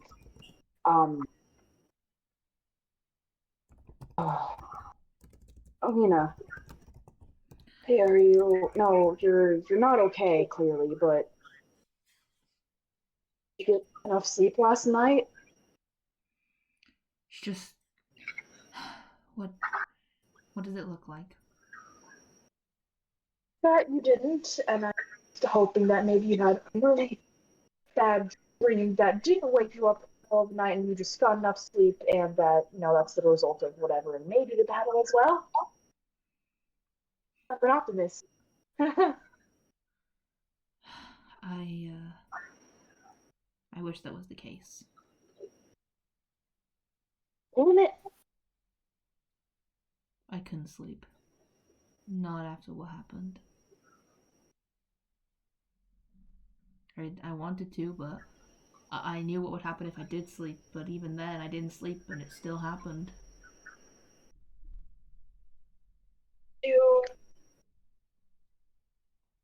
Do you want to talk about it? Do I want to talk about it? Do I? No, not particularly. Yeah, I kind of understand. Just know that eventually you're going to have to get something off your chest, okay? Doesn't have to be now, it's going to weigh on you. I know. I am very much aware of how much is going to weigh on me. But I'll be okay. It's just... I'm just very tired. And very drained. Do you want to come to the inn with us, or do you want to just keep doing what you're doing? I can tell them that you are having a moment, I guess. What's going on at the inn?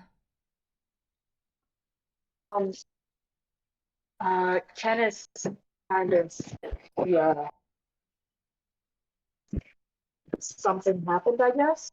I don't know. He was with Billy, and Tab told me they needed to talk. And there was something on his arm, and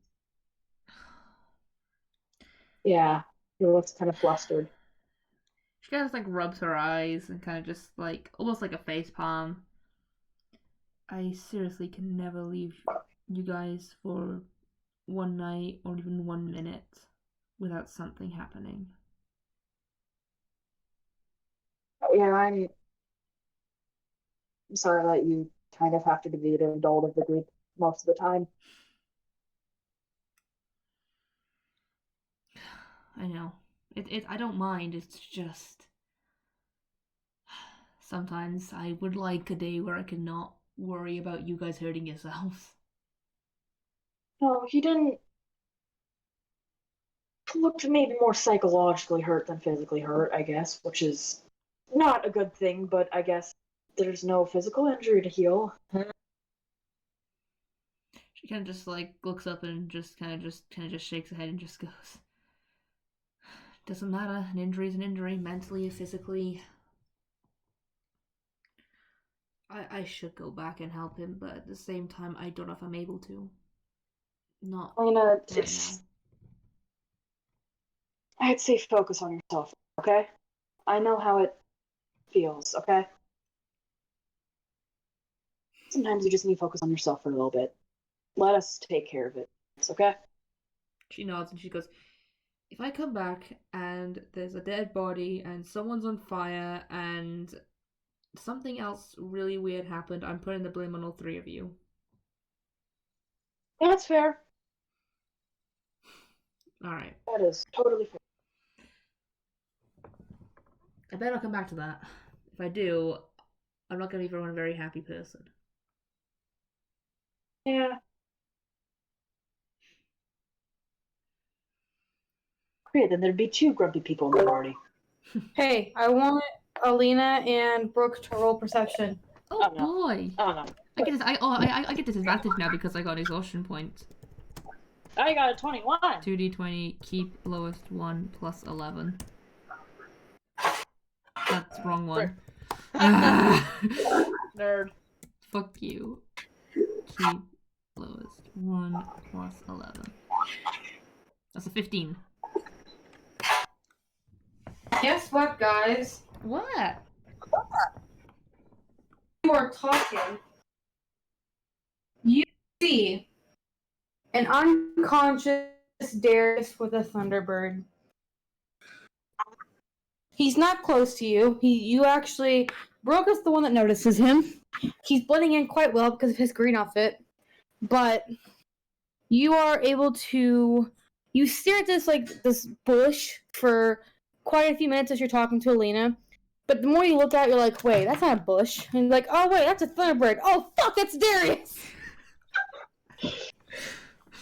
5 stages of grief, but instead with this. Eyes and goes, stupid camouflage. Starts kind of just marching over to him. Can Alina see this? Can Alina see what Oh, Brooke is she's looking gonna at? Yeah, you would see what she's looking at. She would have noticed. She would have pointed it out, and then you would have noticed it as well.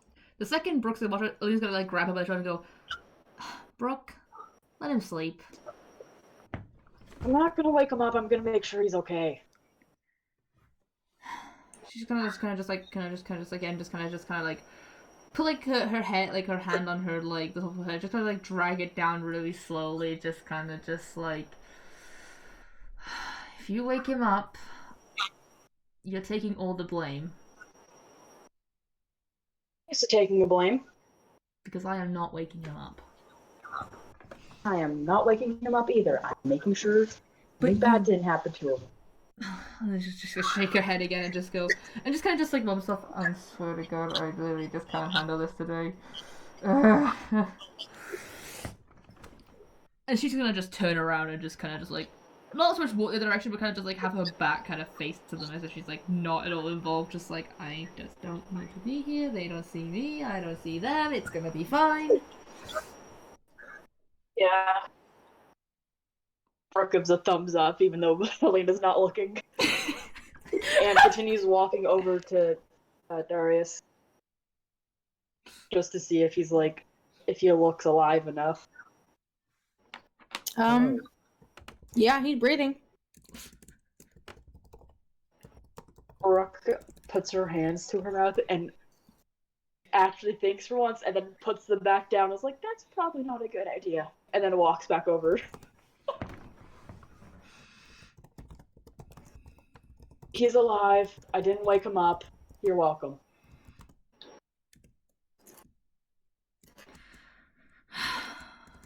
Oh, my name is Brooklyn. Welcome to Jackass.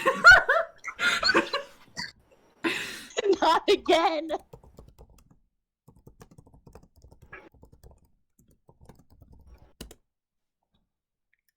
And it's just like, okay, good. You didn't wake him up. Because if you did,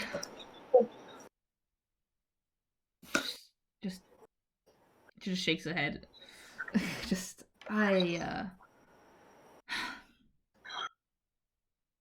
Look, it's, I'm sure Kenneth needs you. You should go back. Yeah. Sorry, I will. I guess maybe stick around Harris for a bit. He might want to come over if he's wakes up. I'm good. Can you repeat that because I didn't hear you? Right. Sorry, my hey, pink. I went down to red and pink. Sorry about that. Oop. It's like I'm staying in the area in case Darius wakes up and he's like, "Hey, what's everybody else doing?" Oh. It's just like, I'm staying around this area. I don't plan to go back, so you can probably find me. It's sometimes like hard to spot. I mean, look at me. I'm wearing blue. It's hard to not notice blue in a forest. Yeah, and then this jackass on the other hand, she points over and like she points in the wrong direction and then she corrects herself. I mean, yeah, he's hard to find. Elias just chuckles and goes, "Hey, I was raised by two people who learn how to track. I'll be fine."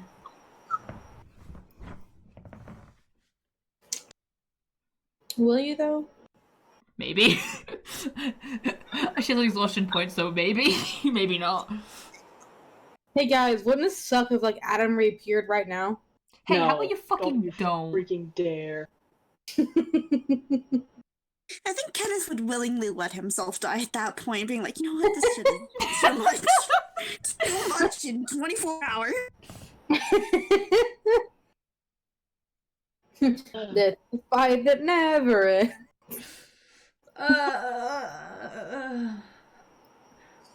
Like, Well, Brooke's gonna head to the inn.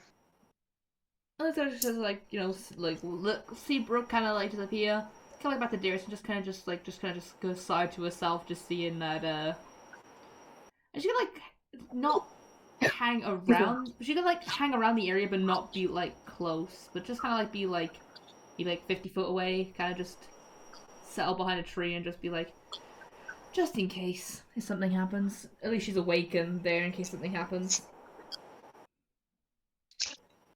As you're sitting there, you feel a pull at your head, like your actual head, your mind, and you hear a voice that you recognize as Kintry say, "You okay?" I'm fine, Kentry. It's just been very, very hard recently. Dream bad? More like a daydream, but yes, a dream. You okay? No, I'm not. I'm not okay.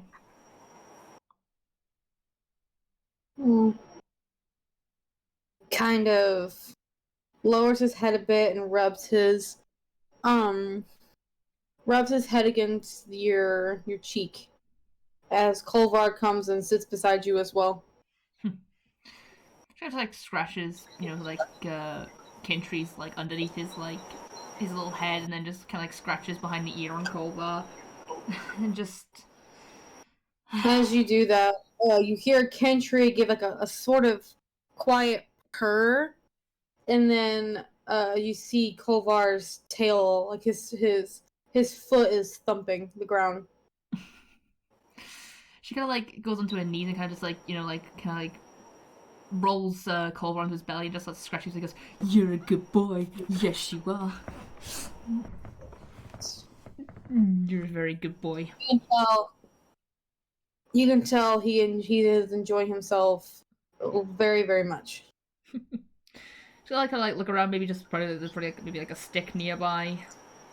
I imagine just like a loose stick. She's gonna like kind of like pick it up and kind of just stand up and just kind of have a swig and just go, "You want it? You want the stick? You want it? Go fetch." He's gone. Think of the Penelope gif that Luke made. Suddenly zooms off screen. Kolvar edition. Literally, it's just one moment he's there, and the other one he's flying. Whee!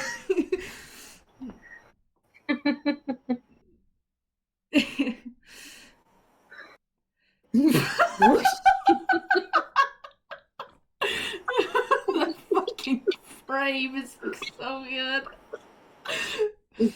Yes, do you still have the video that I took of us laughing and dying at that? We were laughing so hard we both almost got sick. Oh god. We were it was midnight and we almost got a noise complaint, and we were laughing so hard we almost got sick. So literally, it's this one scene where where all the characters are on a boat and everything, and they're trying to avoid these rocks during a storm.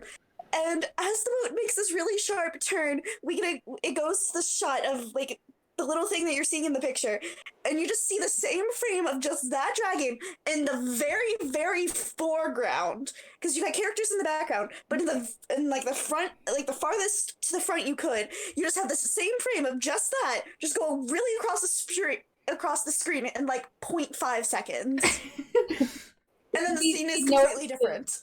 We noticed it and we kept pausing it and trying to go back, and like we kept pausing really quickly to catch that exact frame. The only point that you can see that perfect picture is at that exact frame. Wow. And I was the first one to notice it too, and this one was like, why the hell are you laughing so hard? We sat there and cried and almost got sick. That's not healthy. Anyway. I feel that. Anyway. I'm gonna go from Alina playing fetch with Kolvar. Brooke, it does not take you long to get back to the inn.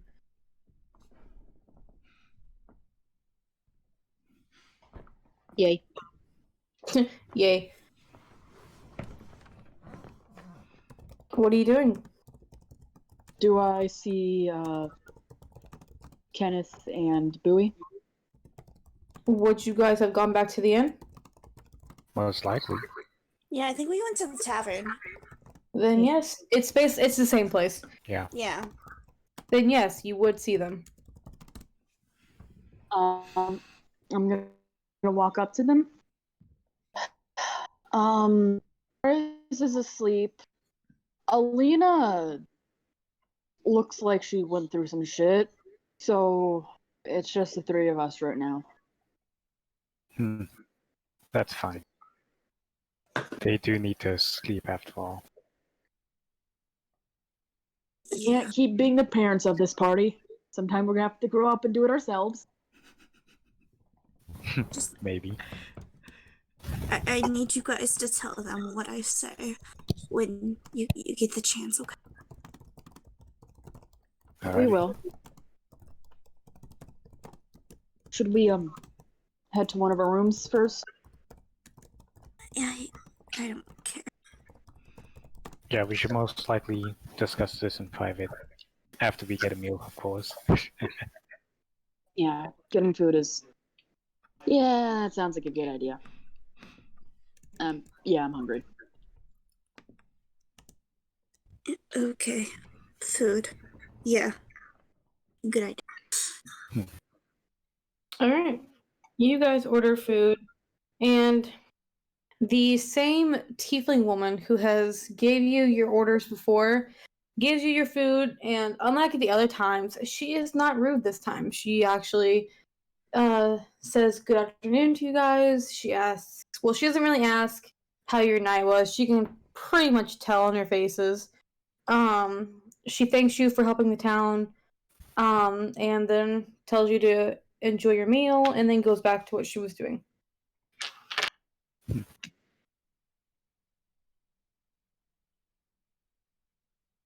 Should we bring these plates upstairs? You guys can eat now. I'll just take mine.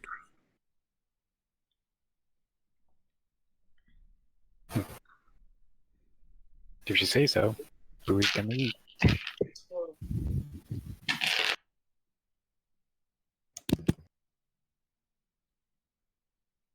Oof. Book is eating as well. I am also eating. In real life. Bruh. Immersion reaches level 10. Meanwhile, Kenneth's gonna take this time to try and write down as much as he just went through in the past 24 hours with Zahor and Zettel, and try to fill out like as much as he can in his journal, while also like finishing the sketch he kind of started the night before. Now adding the more life side of Zahor as well.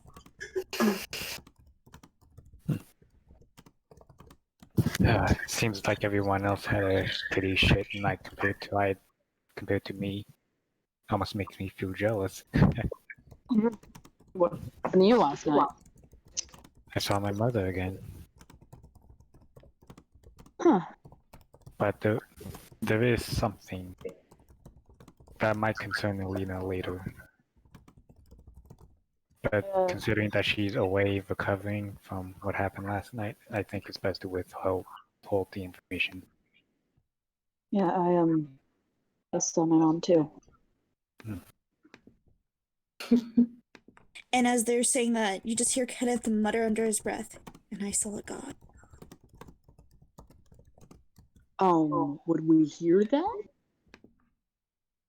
I say yes, because he's like Yeah. doing his mind to like not say it too quietly, but at the like he's saying it quiet, but it's not too quiet. Well, Brooke's gonna finish up eating, and I'm assuming that's going to be the topic of our discussion then. Yeah, it is. Right. Are you done? Well, yeah. Right. I mean, Then, Kenneth should probably eat some too. He's just kind of like just picking at the food with the hand that has the scar. He's just kind of just staring at the table, well, at his journal, his other hand just trying to pick at the food because he has to do something with his hands because he's still trying to get over that feeling of his hand still in pain. Like, yeah, it probably already stopped hurting, but his mind is just still picturing it. Yeah, your hand doesn't hurt anymore, but it is pretty much still on your head.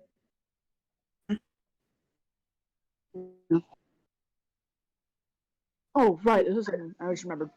Because I didn't magically heal myself, I just slept it off. When my neck was held, would that marking still be there? Huh? Last session when I was like being choked to death, is that mark still there? Yes. Is that a permanent thing on me now? No. Okay. So it'll fade away in like a few days. Huh? Like, it'll probably fade away in a few days or something. Yeah. It's Okay. basically like someone, he literally held you in the air and squeezed as hard as he could. And it's slightly burned as well because he was literally sapping your energy. So it's going to take a quite a bit to heal. Yeah, Brooke was actually checking out, like, kind of looking. I'm assuming she might have a mirror or something, or. I don't think she does. And then she's gonna recover because she did put some bandages on. I was like, I'll probably fade in a few days. So I get to not magically healing myself. Since everyone seems to be, kind of finished here, we can probably bring Kenneth's plate upstairs. Yeah. Let's go. And guess we'll be going to Bowie and I's room. Kev's just gonna nod, just looking at the journal with one hand and just kind of holding the plate, but not really. She's just nodding as if they're just talking, not realizing it was actually, hey, let's leave. Well, Boo's just gonna tap Kenneth on the shoulder. Hey, come on. We're gonna start talking soon. He jumped a bit before just nodding for real this time and slowly closed his book. And he hesitated, but grabbed the plate anyway. Okay. I should probably say it and get it done with. Most likely for the best. So, heading over to the room.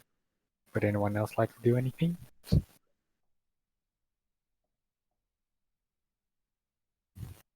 Just head to the room. Oof. All right.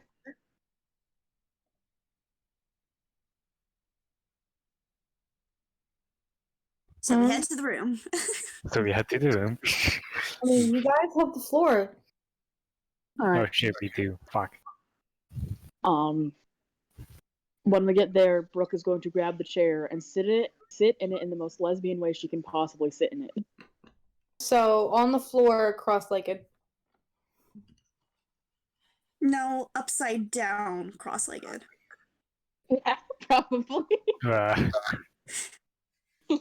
The most lesbian pose she can physically do. Booey's gonna stand like a normal person. And Ken's gonna sit on the bed. Alrighty, so explain the best you can. So it started when I was knocked out earlier last night. And when I was, I guess just to say dead, because it was close enough. I saw Zettel and Zahor, those two that I took the daggers from. And I was told I only have one chance left to give them the daggers, or I guess there's this fire, and I think there's souls in it, and if I mess up, I'm probably going to end up in there. And, well, they gave me one last time, and I came back, I guess, and when we all separated, and I went to the roof to just try and put that in my journal, but I think I fell asleep. I'm still trying to figure that out again, and there was this hallway, and it felt like it went on forever, and there was a whole bunch of armor, and it looked like everybody who wore that armor was dead. And eventually, I got to this area where it looked like there was light, but there also wasn't. And there was this door, and I heard my name being called from the other side, so I went in, and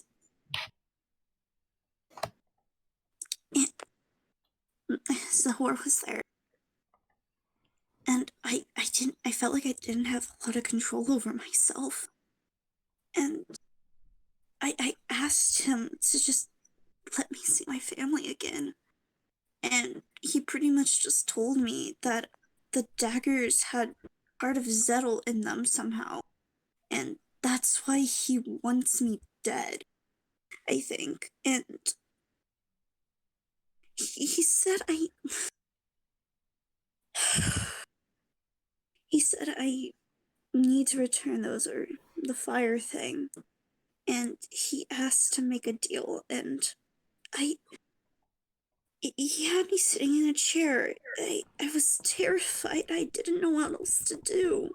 So I did. I took his hand, and all I felt was pain. And all I heard, like, I felt like it was forever. And there were so many screams of me.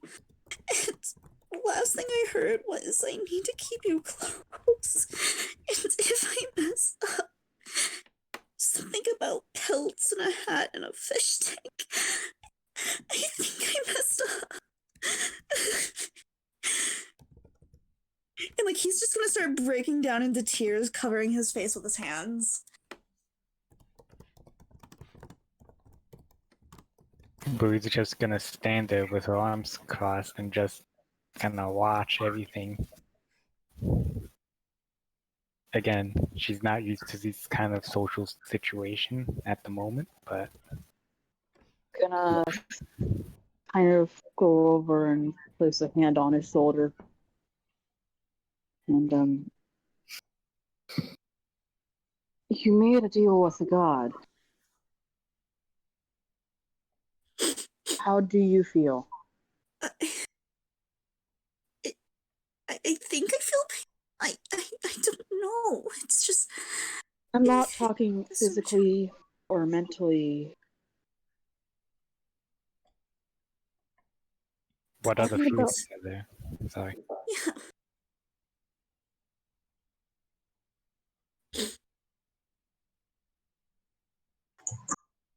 What do you mean, Brooke?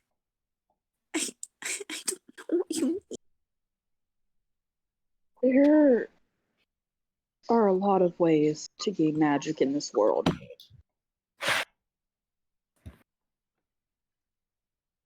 Be born with it. You could worship a deity or some sort of other system and speak our emotions over to Bowie. You can surround yourself with nature, or you can directly ask for it yourself. I didn't, though.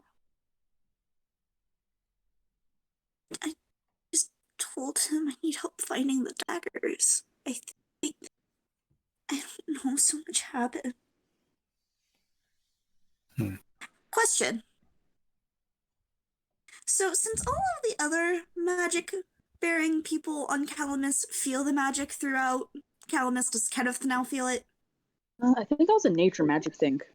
Or what? Yeah, or is it just nature? It's just nature. Okay. He's just gonna slowly look up at Brooke and just wipe his eyes. Why would I have magic, though? What would that... how would that work with a god and a deal? I don't know. I've just heard stories and things, and my mom, I wasn't, and she didn't really tell me about it, but she worshipped God, and that's how she got her magic. As a cleric. I've heard stories like that along my travels as well. Some people making pacts with other beings in order to gain magical powers, or then serve their interests. It's kind of like, I don't know. You use magic and then you have to pay back for that magic, kind of. Yeah, kind of like a catch or something. A puppet? Yeah, probably. He didn't say that, I just said that. Okay. Oof. I'm guessing with you, this pact could be find the daggers, and maybe, I don't know, maybe he's assisting you in doing so? I'm not so sure. He did say he'd help you, and I don't know, just try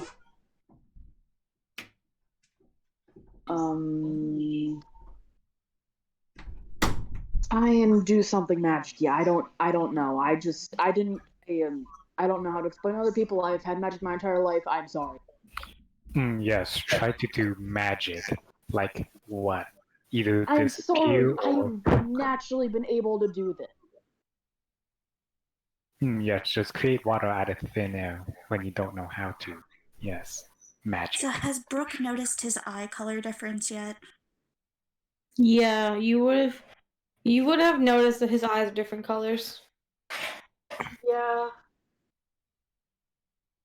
Yeah, and clearly something has happened because one, and she's gonna grab his arm with like snake thing on it and marking this, and then she's gonna point to his eye and that. That was. And he's like gonna start like looking all over himself again, not realizing that she's pointing at his face. She's gonna like, okay, you need a mirror, and she's gonna lead him over to the bathroom. He's gonna follow, and then as soon as he sees himself, he's just gonna stop talking for like 10 seconds. He's just like, Last time I checked, your eyes were blue, or you didn't have a blue eye, so. I didn't. But why? Also, would Brooke know the symbol, or just because she was born with magic, it wouldn't really be known? Some religious thing because of her mom, but like she's more of just like a religion's cool person, so I have no idea. Roll Okay, religion. Burb, I saw that. You see nothing. So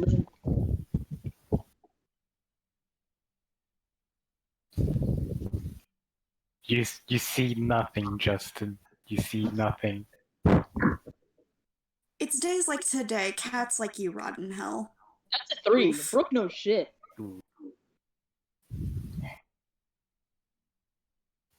Yeah, you don't know. Okay.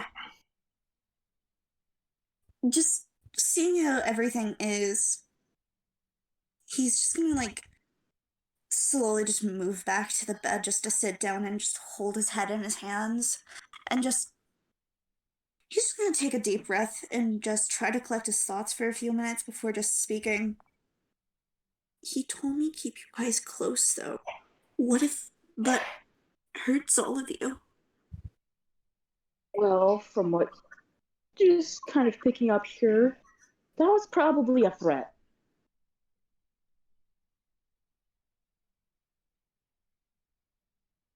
So what do I do? Sounds stupid, but do what he says. Gods aren't my thing. Nature is. I never interacted with one. It's not my forte. But I definitely know to revere them. The more I hear about this other god, the more I seem to realize why Sylvanas is worshipped here, rather than any other deity. Yeah, based on what I've kind of picked up on, he seems pretty chill. And Bowie, sorry about the whole thing. I still feel like there's pain in my hand. I know there's probably not, but I'm just hearing myself screaming all over again when you did it, and I'm sorry. Days like this, dudes like me would benefit from having call out. Well, there's one thing you can do. Bowie's just gonna reach out her hand once more and just, to Kenneth and just say, trust me. He's going to hesitate for a moment before slowly taking it. like he goes to like prepare to flinch, but since he doesn't feel any pain, he's just gonna slowly like grab it to stand back up. Boo's just gonna slowly close her hand and just say, "Do you feel any pain with me?" No. Hmm. I don't. There we go. And she's just gonna let go for now. But wait, you didn't have to do any of this. It means a lot. And Brooks, thank you for trying to help and get Elena and Darius. But I need you guys to help me tell them whenever it happens, because I know they go through a lot and know they have to deal with my dumb every single time. But I can't keep this from them.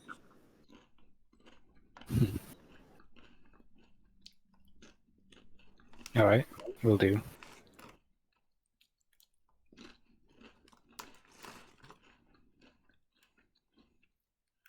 Okay, so I'm gonna do this just because I think it'd be an interesting way. So can he like say I need a cup of water and like he's gonna like go move over to like a pitcher and then mage hand is gonna happen? That would actually be hilarious. Or do you have a better idea? Sure. Go ahead. Okay, so he's just gonna like just kind of just try and calm his feathers and think straight. I need some water, and he's gonna go like hold out his hand to go move over to like a water pitcher. And since I really don't know how it works, how the hell does mage hand work? She's talking like game-wise or roleplay-wise? Roleplay Part of wise, its components I are guess. verbal and somatic, so you Is probably it? you could probably unconsciously mumble it or something. Yeah. Considering Mage- your Sorry. considering your magic just kind of pops into you and you're just kind of happens. See, but it doesn't say what the word is, though. Okay, mage hand is kind of like the force in a way. You can just like it's an actual hand. Yeah. Heck. Sorry. In terms of appearance, it looks like nothing. Okay, but what would be the verbal word, or does it just change depending on You person? would probably just say mage hand. It depends on the person. Depends on the person, I guess, yeah. Like Peach, how mage the hell hand would and that arm. work? I mean, hell, your verbal component could be the word fuck for all I care. And then you'll still do mage hand. Yeah. You know what? No, I'm gonna make the word need. Because he literally says, I need some water. Nice. That's actually pretty cool, I like that. So yeah. So he's gonna be like, I need some water. And he's gonna like go to reach out his hand to get the water. And somehow he's gonna knock it over. And he's just gonna freeze. Brooke, why did you do that? Thinking she used shaped water or something. Would Brooke be able to tell this was some magic? Mm-hmm. You can see the hand. Okay, yeah, I can see the hand, and I would just look over him and say, I fucking called it! He's gonna take a step back, just utterly confused, and then so there is a visible hand. Yes. Okay. He's gonna actually look where he originally like pointed and see it, and he's just gonna be like, wait, how? Welcome to the Magic Club.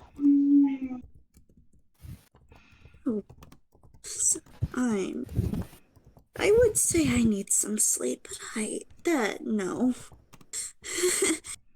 Why am I imagining? Sorry. What? Why am I imagining like Bowie doing like some kind of Fortnite dancing, magicking all over again? Someone kill me, please. So Kenneth's gonna like he's just gonna like try and get his bearings again after just witnessing that, and he's gonna like walk over to the hand he just made and try and figure out can he interact with it and try to and if he like how to move it and just being so confused. It lasts for a minute, by the way, out of character. Does it? Yes, it Go does. give It it a says wet it when you click on it. Lasts for the duration or until you dismiss it as an action. But yeah, duration 1 minute.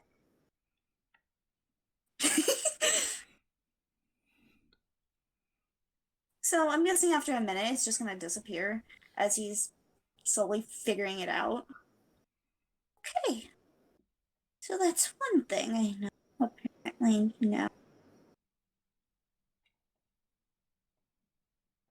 And he's gonna look up at the other two. So we now know that's a thing. Is it only that Yep. thing? Typically speaking here, no, but unless you're taught something deliberately, like Alina I know knows druidcraft, but yeah, no, that's all she knows, and she has her arcane shots, but she was. I don't think she has any spells going on, so typically speaking here, unless it's something that you're not really, you're gonna have more than one spell going on, or a cantrip.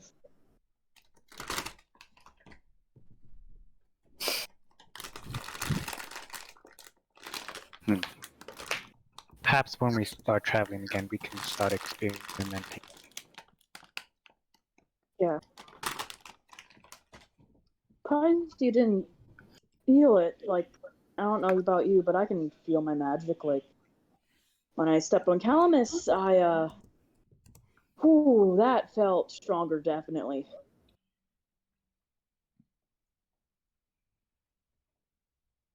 Maybe this all was just really disorienting for you, and you're just kind of, you know what I mean? Oh, okay. But I thought you knew magic before.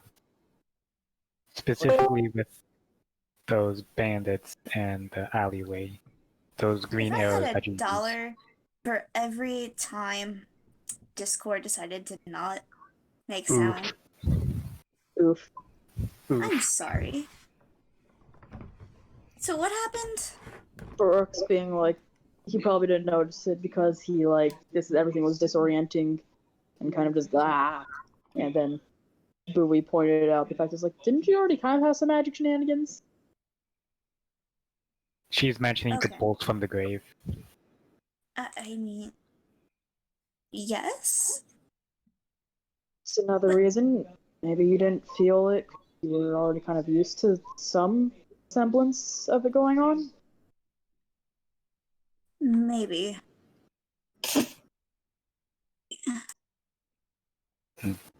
So, how would I test for others?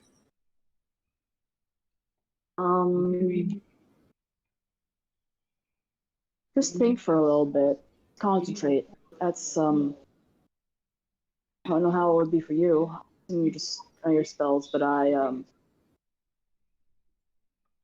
if I feel like changing mine, I concentrate usually in a nice space, and I can just feel the change. You know? You probably wouldn't know. Bowie, you didn't have magic all your life, right? I don't know. It was pretty common where I was from. Well, this is unfortunate. I have no idea how to. There is one thing. I do know that some people like, read a bunch of books or whatnot. Wizards? Maybe your sorry. Oh, sorry. Maybe your journal or the local book, whatever the heck it's called, it can help. When she Yeah. says journal, it's actually gonna that his journal sometimes writes itself, and he's actually gonna go and move over to the desk, set his bag down, and actually flip through the journal to see if the journal mentions anything.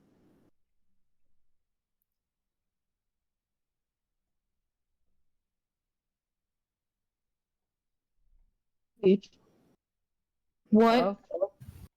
Oof. He's looking to see if he's a wizard, Pete. You're a wizard, Kenneth. I'm a what? No, you're a warlock. I'm a what? No, What so were you- Bowie, was it Bowie that mentioned the books, or was it Brooke? It was Bowie that Bowie. mentioned the books. Brooke is the one being like, I don't know how to help you discover your magic. Yeah. So Bowie mentioned like Kenneth's journal, or maybe find a book that might be able to help him. And Kenneth remembered the book sometimes writes itself. So he's gonna see if his journal has anything about his magic. So far, your book has not updated. He's gonna sigh and just be like, I need you guys to duck really quick. And he's just gonna toss it across the room, just using it as like a stress ball type of thing, knowing it's just gonna come back. Wow. Nice. Alright. Freeze. We're gonna call it here. Alrighty. Okay. I'm literally falling asleep. Yeah, That's we should have alright. stopped a while ago. No, it's fine. Yes. Oof. What a good session. Yeah. Yeah. And we ended it with the bird throwing a book out the window. Yeah, that's a pretty fun place to I stop. didn't say out the window, but now it's out the No, window. it's been thrown out the window It's now. it's out the window. It's gonna hit It's an out the innocent. Out the window. It's gonna hit an innocent child in the face. Oh, so me. And No. then the child's gonna be like, what hit me? No, Elena's gonna come back. It's gonna hit her in the face. She's gonna be like, what the hell? And she's gonna see it for like 5 seconds and she's gonna vanish. She's Oh like, no, it's hit someone. Oh no, it hits someone and then it just starts a street brawl. Oh my gosh, that would be flu. Did you fucking hit me? No, you fucking hit me! And then it just suddenly just becomes more, and it just builds on Yeah. there. So like, Meanwhile, let's see. Elena Elena witnessed what have we done? everything. So let's see. We left it Elena off. saw it coming out the window, hit a kid. The kid looked up, looked behind them at another kid. Did you just fucking hit me? No, I didn't. Yes, you fucking did. Imagine I'm imagining 8-year-olds cursing at each other. So let's see. We left this off with 3 people in a bedroom and someone chucking a book out the window. Alina was playing fetch and Darius was asleep. Yep. That is That's the great. start of my Sounds like a fan normal fiction. Tuesday. Yep. JTY, no. JT, please. JTY. No. Oh god. Tell me why. Ain't nothing No. but a tell me why. Man. Oh god. Well, this has been fanfic.